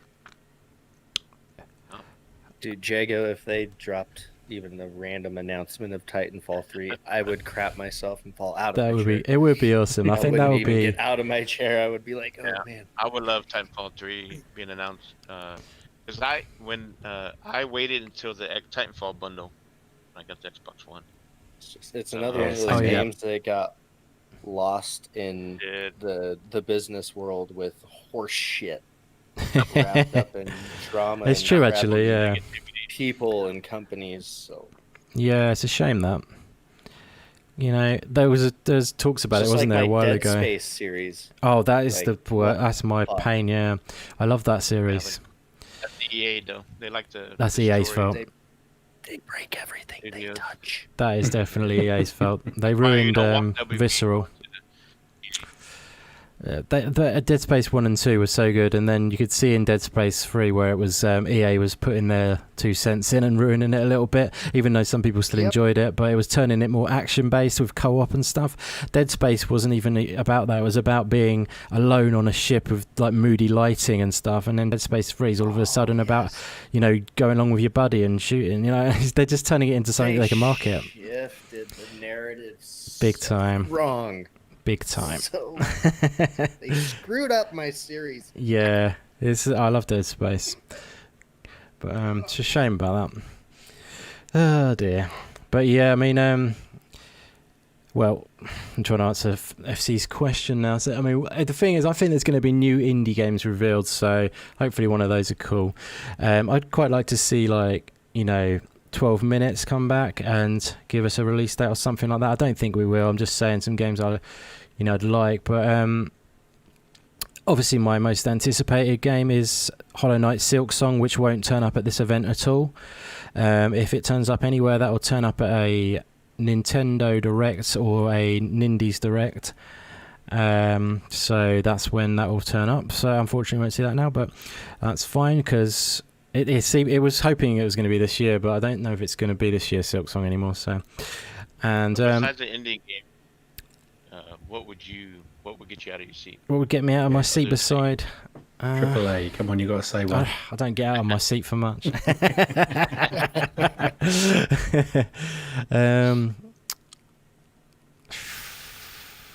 We'll say something fresh and new, you mean, or something that just any announcement. I mean, like a new Dead Space, like we were saying, that would be great. But a PGR actually would be good. Quite like Project Gotham Racing to come back. Yeah, Daz would be happy for that. About that. Yeah, I would like that because I don't know they need to change up Forza for sure. I think the Forza Motorsport is still Motorsport. Yeah. But yeah, I'm with you there. I would like to see a change up on the Horizon. I don't want the Horizon anymore. I want to see him do something else, like another. Yeah. They've done 4 Horizons, but it would be cool if they brought in a third. Either bring back Project Gotham in just a nice arcadey racing game. Anybody can jump in. Not worried about open world or none of that stuff. Just a great game just to jump in and race. Definitely. Yeah, I mean, also, if you want me to say AAA's, BioShock would be awesome. That would be something which would make me quite happy. But I mean, you're making me like stuff I don't want to like. I like indies, guys. No, the truth is that BioShock and Dead Space used to be like my favourite 2 games, pretty much. Me too. You nice. Closet AAA lover. Yeah, exactly. That was before like Xbox generation. So, but I still enjoy those games. I definitely would play those games, but I do enjoy AAA games. To be honest, actually, I haven't played a AAA game for a long time. It's just because of the amount of games on our plate these days, as we were saying. It's like getting through it all. It's not because I'm trying to sort of say no AAAs, but it's just because there's more indies than there are AAAs, I do believe. So because it's kind of like a pyramid, so you know what I mean. Like, AAAs supposedly are at the top, but the small amount. But yeah, there's a lot of small indie games, so there's even more to get through for indie fans who like to devour all that goodness. But so what indie game? He also asked you what indie game would get you out of your seat. So are you sort of asking me what sort of like or like a sequel to something that would get me out of my seat? Is that what you're saying? Sequel to something or rumor mill or anything indie. Wyland says Bug Snacks. Well, if they did bring Silksong, that would obviously get me out of my seat because that would get the whole world out of their seat pretty much. Who would after that? Because everyone's craving that. But like I say, it's not going to happen. I'm being realistic. Like, you know what I mean? It's not going to happen at this event. A new Ori would be good, definitely. Yeah, I mean, I don't know. The thing about indie games is kind of I like original content. I like new IPs. So it's different. It's not like it's a different approach, I feel. And FC Violent is denying his love for Hollow Knight again because he believes that I have unfound love for it. That it's, my love for it is not worthy, but.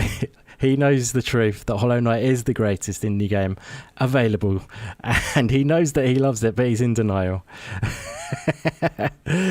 So you will learn one day, FC brother.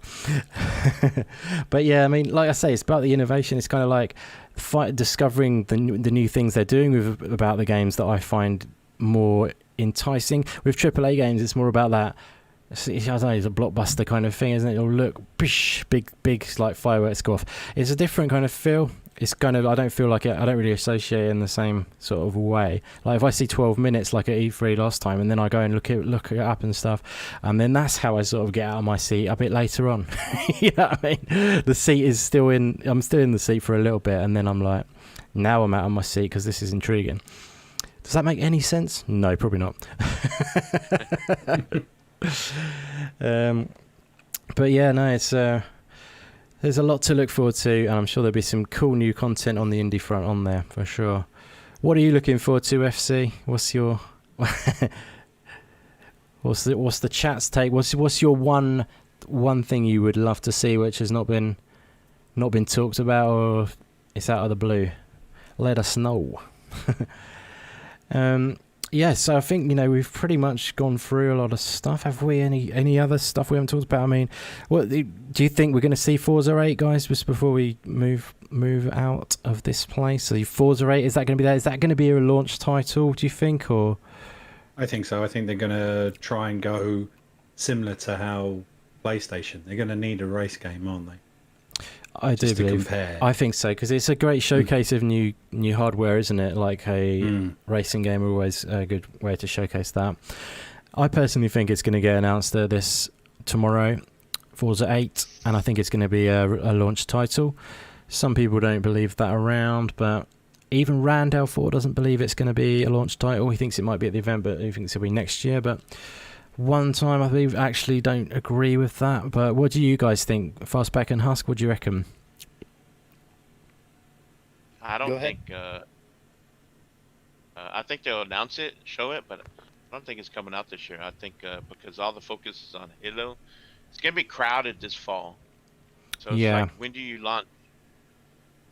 When do you launch Series X? And if you're launching Halo at the same time when the Series X is out, do you want both those games competing with each other? As far as, I mean, they're both going to be on Game Pass, so some of us have Game Pass, we're okay, right? We can go back and forth. Yep. But I can see that as an early game next year. Right, yeah. So do you think they're going to spread out these, even though it's the sort of like launch of the new... Remember, it was like, we're going to have a big game every, 3 months? Yeah. So they're talking, 3 to 4 every year? Yeah, so you gotta be able to spread these big games out. So I think Halo is gonna be the main game for the fall. Yep. Then give it another maybe February or March. Maybe Forza 8. Give it the attention that it needs. Yeah, I suppose so. I get where you're coming from with spreading them out. Yeah. But at the same time, you do need variety in your launch. That's sometime next year. Which one? Sorry, I mistakenly spoke over you. Sorry about that. No, I was just saying about Hellblade 2. Hellblade 2, yeah. Also, so, but yeah. Far spring 2021. So. There is certainly a lot of. They've got a lot going on in within their, portfolio. The portfolio at Microsoft is vast now, so they've got so much that they're going to be dishing out. It's pretty damn cool, really. I don't know. I guess I can see that point. Yeah, maybe that is a fact. They could slip round to next year but I don't see the problem too much of having two at once, because maybe obviously not the same day release. Maybe it could go a little bit later. Yeah, I don't know. You've thrown me now. Yeah. We'll get teased. I think we'll get teased. I think we'll definitely see it tomorrow for sure. Yeah. I think Fastback's right on the 2021. I think we will get a damn good in-engine demo. Yeah. Oh yeah, I definitely. Yeah, we'll see something juicy. Beautiful ray tracing. Yeah, and they will have that. Don't yeah. look weird, and no popping in lights when you're driving into tunnels. All that cool shit. Yeah. Ooh. Little dig there. They also got to do is that multiplayer has got to be improved from 7. Yeah, that was a bit of a mess up, wasn't it? They need to do something a bit more like they said. I think there's going to be like some sort of story mode. Did you see that leak a little while ago? I heard that. Yeah. And I would love that. I've been, back in the day, I used to get on the forums. Nice. Forza, and I used to ask about that. I'm like, I get it. The cars are the star. Yeah. Those of us who are racing enthusiasts, we also have drivers that we're fans of also. And there's drama out there in the real world when it comes to racing. I would love it doesn't have to be a long campaign, a long story, but something just to be interesting and fun to get you, involved and introduce you into the everything Forza. The new It Forza needs it gives it Motorsport 8. just that extra bit of interest, doesn't it? Like, do you think they'll just keep it the same sort of format with sort of like all the tracks around the world and stuff like that, or do you think they would ever do like a different sort of like I forget what the racing thing is that's popular in America. Oh god. Well, NASCAR. NASCAR, that's it. But you know, people here love their Formula. We got a Formula One track close by. Right. Yeah. And there's other you know, events, other leagues. Yeah. That also do their own. Yeah. Yeah. I think it just needs a freshen up in some way else. I don't know, because like all they sort of seem to do is just introduce little mechanics, like, you know, with when they introduce like the aquaplaning and that, we know with the water, the puddles that sort of that's kind of small. It's cool, but it's I don't know. The environment, the day and night, and all that. Like, yeah, been there, we done it. exactly. Yeah, No if you look at popping. if you look at Project Gotham Racing 4, and it's got all that stuff in there anyway. You know, I know it's less dynamic lighting and stuff like that. It's like it's more like, baked. I would like to see, you know how, you'd always race against one driver that they had before they started doing all this one where you're racing against your other people on your friends list. Yeah, oh I yeah. remember back in the day you had Rossi. You know, he was always up there in the top 5. Yeah. Right behind you sometimes. So I would like to see that character fleshed out. Like, he's like the villain, like the one that, talks smack to you, before you get in the car. Yeah. Yep. You just like being slapped around a bit by a man. Yeah. You The guy, can't. that's the one you're chasing. The legend, Rossi. No, that's cool. I know what you mean. You need that extra element. It kind of adds to it. It's what they kind of do well with the Horizon series. So, there's no reason they can't do it. Otherwise, it's just race after race, which is, the racing is good, but then it needs something just to make it feel a bit special and that, and keep you sort of interested. Yeah, definitely. So, Mast, did you say what you thought about this one? Sorry, buddy. Or Yeah, I've been kind of chiming in. Oh, sorry, Mast Mast. hasn't. Sorry, Mast. That's what I said. Sorry, my pronunciation is bad. Husk or Mast? I thought you said Husk. I was Sorry, like, Mast. Mast hasn't. I've got a mumble. So what was that for the Forza? Yeah, the Forza. do you think we will see it? And when would you? Do you think we'll see a release date, or when do you think it will release? I think if there is going to be a release date, it will be sometime next year, or Yeah. a TBC. I agree with Fastback on that. I think that they will show something. Yeah, I definitely think they'll show. I think they're going to show whether it's gameplay or whether it's just one of the demos. Yeah. Just a preview bit.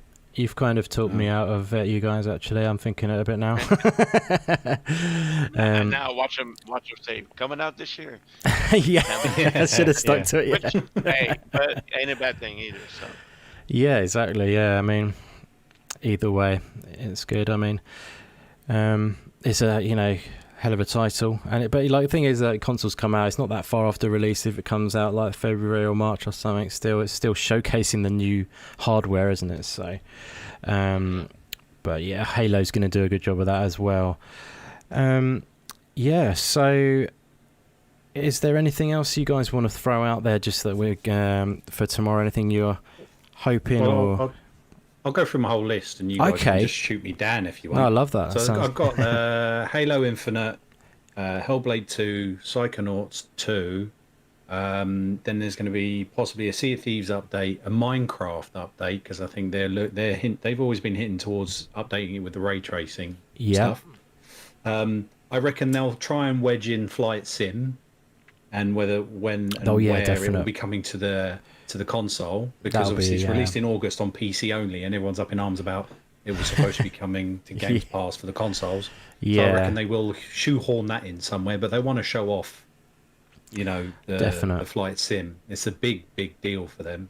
It's going to be there for it, yeah. Ages of Empire. Yeah. Either 3 going to Games Pass or Ages of Empire 4.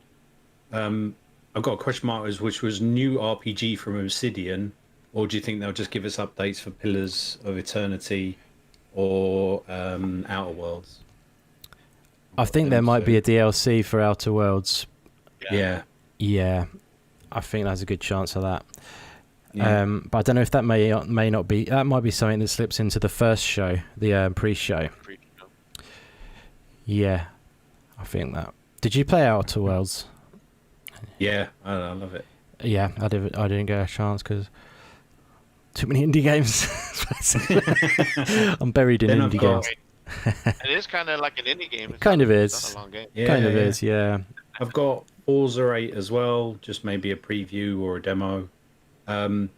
Doubtful ones, I had Project Dark, and anything on Project Mara, Ninja Theory.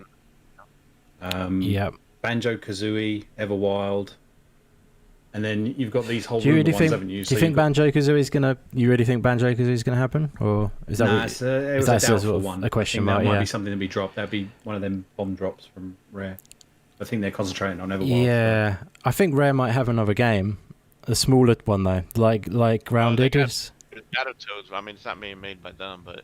Oh yeah, that's another thing I was thinking actually. Was I think they will definitely drop Battle. This is a bold statement. They'll definitely drop Battletoads, I reckon, on the day.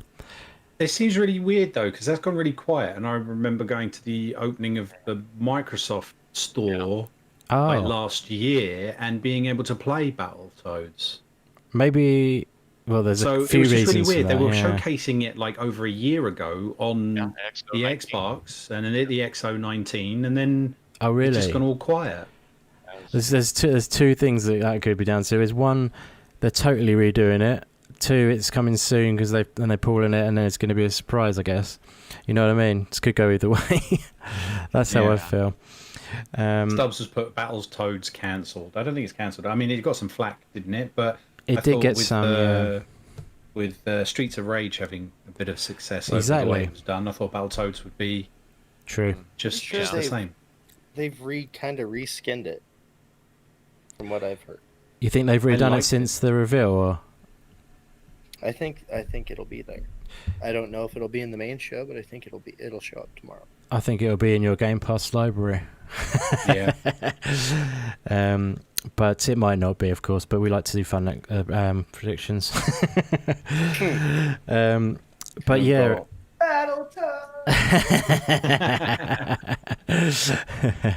Shame Stubbsy's not on. We could have got him to do it.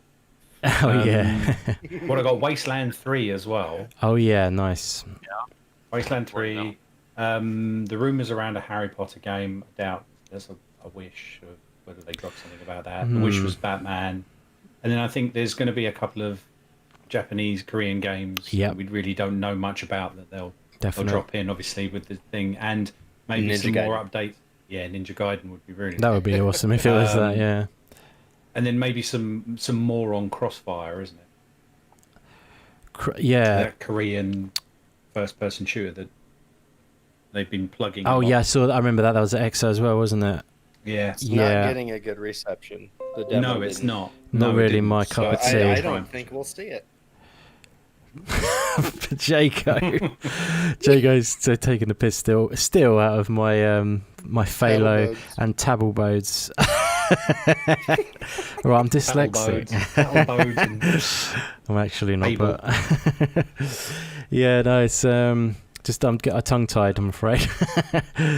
But yeah, no, that's there's a lot, yeah, definitely good potentials on there for sure.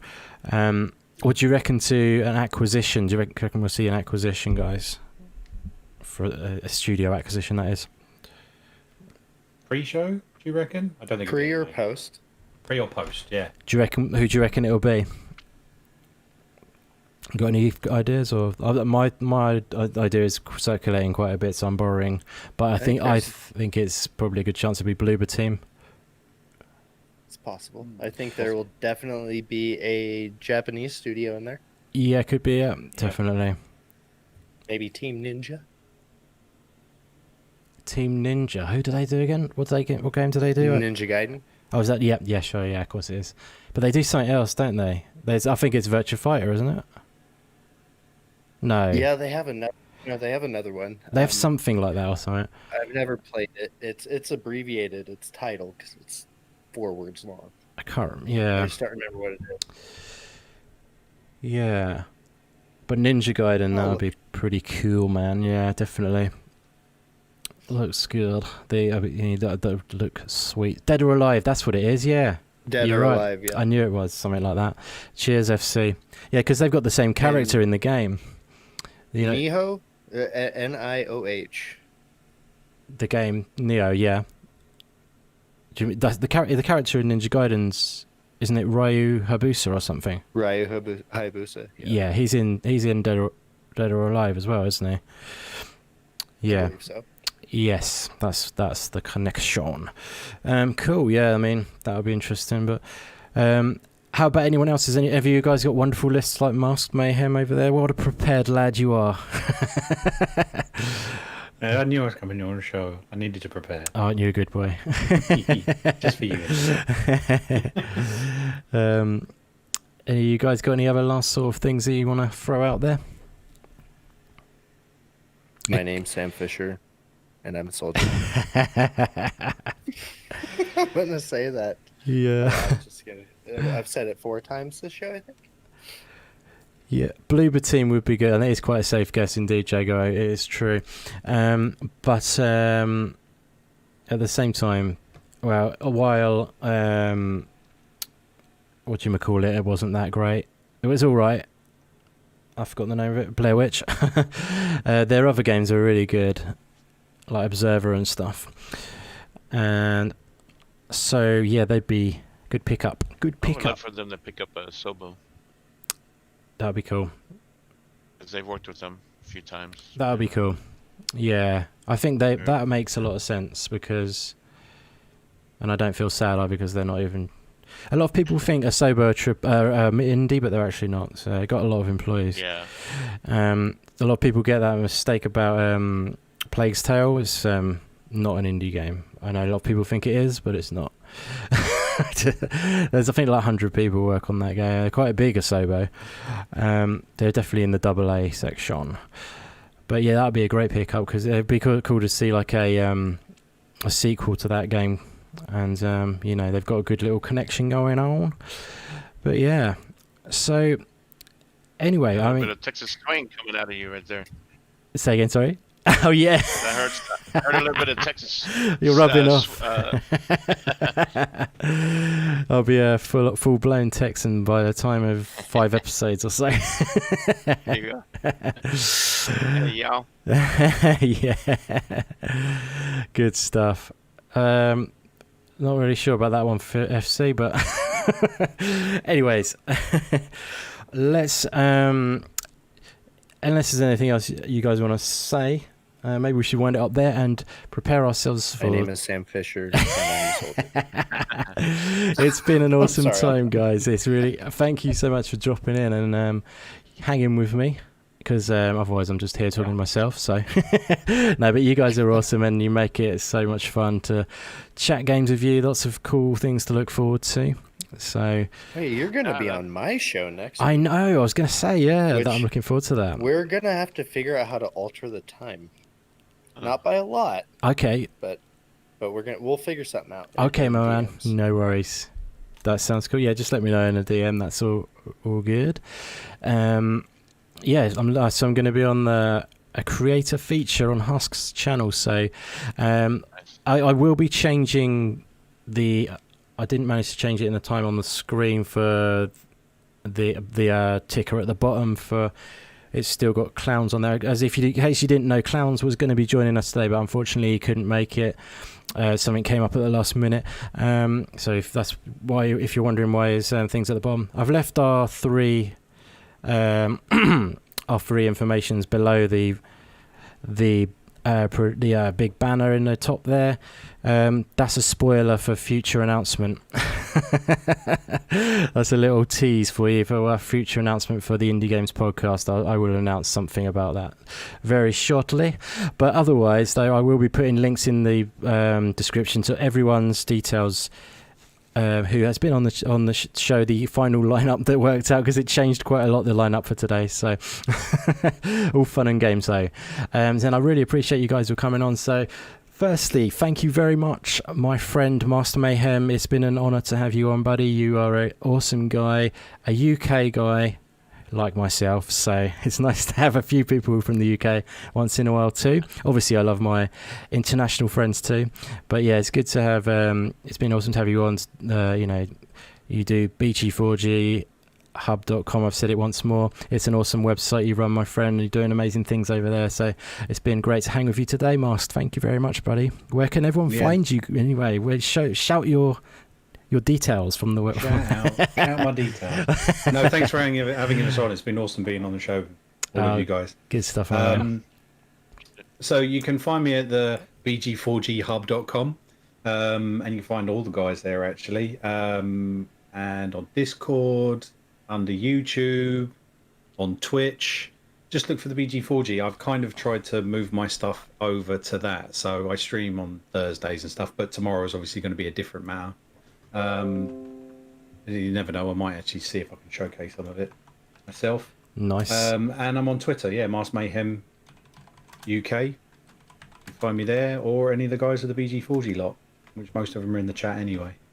Yeah. Listening to the boss. Yeah. Stubbs is like, I'm working, I promise. I can't be on, I'm working. He didn't have to. Oh no, he did up on that occasion. But, yeah. So Stubbs, I hope you've finished the game now, my friend. I've heard you I kidding. hope you've put that up now. If anyone wants to know, Stubbs, he will be putting up his review of Neon Abyss. His first time doing a roguelike game. Nice. Yeah, looking forward to checking that out. Definite. Yeah, no, it's awesome to have you on, buddy. You're a great guy. It's always a pleasure to hang with you. And thank you once again. And Husky baby, thanks for popping in, brother. You saved us at the last minute, and it was an honour to have you, bro. So thank you very much. And where can everyone find you on your travels, buddy?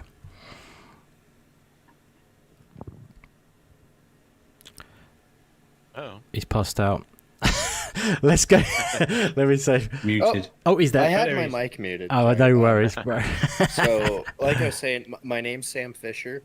I mean, you can find me everywhere at ACS, Husk. Pretty much everywhere. Thanks for the invite. It was a pleasure being here. You guys are awesome to hang out with. I'm glad I got on the show prematurely. No, yeah, definitely. Like I say, we definitely would have been on anyway. But sometime again in the future, I'm sure for all of you guys. I mean, Fastback's my brother anyway. He's often on this show. It's a little spoiler again, but you'll often find him around these parts. That announcement's coming on tomorrow, right? During the that's instead of the Xbox conference, that announcement's coming. That's the mic drop. Yeah, his name is also Sam Fisher. Yeah, no, it's been brilliant hanging with you, Husk. So, and I'm really looking forward to coming on your show, because you're doing really good stuff over there, featuring some great guys. Like I checked out your Xbox 448 one the other day. That was awesome. He's a great guy. Stubbs has been on. You've had Wilmy on. You've got some great people on there, so it'll be an honour to be part of that. Just little me. But yeah, I look forward to it, buddy. Yeah, we got to get you on Gaming Beyond the Box one of these Wednesdays. That would be cool, man. I would love that. I mean, it's the only problem for that time of night. It's trickier for me. It's late for you. So it's a little, that's the day where you don't have to do anything the next day. Yeah, exactly. And neither does my wife either. That's the problem, because I'm keeping her awake. Gotta take Thursday off. Yeah, take the wife everyone off Thursday too. If you can. Exactly. But my wife just came in. It's like, how long is this podcast? What time are we gonna eat? Yeah, I know what you mean. Yeah. Now she supports it. So. Oh, awesome, bro. That's great. Yeah, thanks, Husk, and I hope Splinter Cell works out for you tomorrow, my friend. That'd be awesome. Come on, Sam Fisher. That'd be awesome. What's up, Graphic God, buddy? It's great to see you. I don't know if you popped in earlier or not. I can't remember, did he? But always good to see you, Jay. Thanks for popping in, bud. We're just finishing up, but so Fastback, my man, and my brother. Always great talking indies with you. That's always a great topic for us to exchange back and forth. I know your passion for indies. All these demos, and I just beat Observation. Loved it. Nice. And I saw others have enjoyed it too. It's not for everybody, but yeah, definitely. Yeah, it's quite story focused, isn't it? I would say. Is that right? Yeah. I haven't Indie played games are going to get some love tomorrow. Hell yeah. And along with the big games, so yeah, it's going to be fun. It's going to be That's right, exciting. This was great having Mass on and Husk. It was good. It's good listening to you guys' opinion, on gaming and what could happen tomorrow, and also BG4G, enjoying to see you guys grow, and with Stubbs and adding Indie Gamer to the family there. So and then plus Daz. So yeah, I love seeing the good side of the gaming community grow and support each other. So, and then of course Husk, your stuff, kind of like what Stubbs does, the one-on-one and so on. It's good stuff, Yeah. I look forward to. Oh yeah, Stubbs Andy's my on there. bro, dude. Yeah. Yeah, no, Stubbs is doing some good stuff. You both doing great stuff, highlighting community, good content creators, and giving it a different take and a different insight to their sort of, way of thinking. And because often you just see the content, you see the end result, you don't hear about the journey, kind of thing. So yeah, I definitely agree with that. But yeah, thanks, Fastback. It's always great hanging with you, bro. And yeah, I just want to also shout out quickly to my man Supercoop, who wasn't here today. But he's our bro too, and it's always a pleasure hanging with you, Coop. I know you couldn't make it today, my friend, because of work situations, but the podcast, by the way, is usually on Saturdays, everyone. So you will probably see Coop pop up sometime again soon on the Indie Games podcast, which is a Saturday thing. It's not every Saturday. It is set to be. At the moment, it's a monthly thing, but you never know. It might one day get. Sorry, go ahead. Sorry. So when the wife said it's, go ahead and do it Saturday, right? yeah. So it's the Saturday night party kind of thing at the moment, but it's not every like I say, every week. It's kind of a monthly at the moment. So you never, it might change at some point in the future. You never know. But definitely shout out to Coop. But you know what? I don't think he's at work. I think his battery ran out on his bike, and no way. He's stuck somewhere. Poor Coop. Oh, no way. No. Yeah, Coop is a legend. He's a great guy, and he loves his indies, and it's always so much fun hanging with him. And also, big shout out to my NOG brothers. We'll be on tomorrow night. I think we're going to have Classy Gamer Girl on. She doesn't really come on podcasts much lately, but nice. She's awesome. Positive gamer. Definitely. It's gonna be fun. It's gonna be fun talking the posts. What all what all happens tomorrow. Man. A lot to go. A lot will be to talk about. Sorry. Tomorrow at 9 p.m. Eastern. Yeah. Don't forget to check that out. 9 p.m. half an hour earlier than it used to be. It's 9 p.m. now. Yeah. 9 p.m. Eastern. Check those guys out. It'll be in the description below, guys. The link to NLG on Fastback section, as well as Twitter's, and I'll put Husk in there as well to link to his channel and Master Mayhem. We've got that down there already. But yeah. I was going to say, just one more thing quickly. The next Indie Games podcast will be on the 1st of next month, which is, I'm trying to think what month we're in. August. The 1st of August, so which is, I think is not this Saturday, but the next Saturday. So we'll be back to kind of normal sort of service then. Indie games focused. We've done a bit of a mix up today, which was fun to mix in a little bit, but we are getting back firmly on the indie game stuff on that day and going forward as well.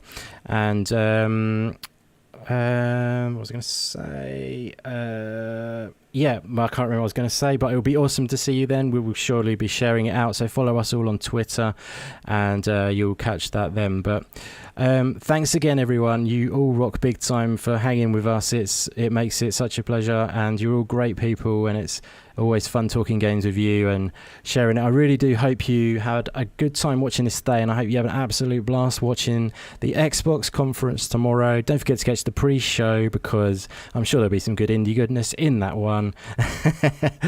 And there won't be any Fable in the whole event. Just to leave it on that. Be ready. Chicken Get inside. that hat ready. I have to stand on my hill alone. Everyone My else name's is Sam Fisher. Gravy on it. Nope, all of that. brilliant. No, it's awesome, I guys. am also It's Batman. and Batman be there. They'll all be there. It's gonna be everyone's gonna Batman. pile in. Sam Fisher. Yeah, no, Batman. just quick shout out, finally. Shout out to Daz, UK Daz in the chat. Thanks for watching, buddy. Jago, Dazzy, awesome. baby. Diego. Stubbs, Somebody said Psycho Halo Naz. We'll be there tomorrow. Or Halo, Halo. yeah, it'll be surprising if it is. Yeah. Graphic God Jay, awesome of you to drop in, my man. Dark Wolf, good to see you in the chat. FC Violent. And I think that's about it for now. We got more at the front, but everyone who's popped in, you are all awesome. Thank you so much for hanging with us. And yeah, as I say, back to normal service on the 1st of August with full-blown indie games goodness. And we will also be diving quite deeply into some of the demos that are available at the moment. So the indie games that are available through the Xbox Store, we're going to try and get as many of them played and talk about some of that goodness. So if you know as well, if you're up for checking out some of that, I highly recommend it. Just dive into the Xbox demos section. It's not on the homepage of the Xbox Store. You have to go into Store, Games, and then down to Demos, in case you didn't know. And then you'll find all those demos. So highly recommend checking them out. And we're going to be talking about them on the 1st, as well as some other good stuff too. So again, I'll let you go now. Thank you very much, guys. It's been a pleasure. And I hope you have a great time watching the Xbox conference stroke event or whatever it's going to be tomorrow. Brilliant stuff, guys. Take it easy, Appreciate everyone. everybody. Happy Xbox Day tomorrow. Yeah, happy Xbox Day.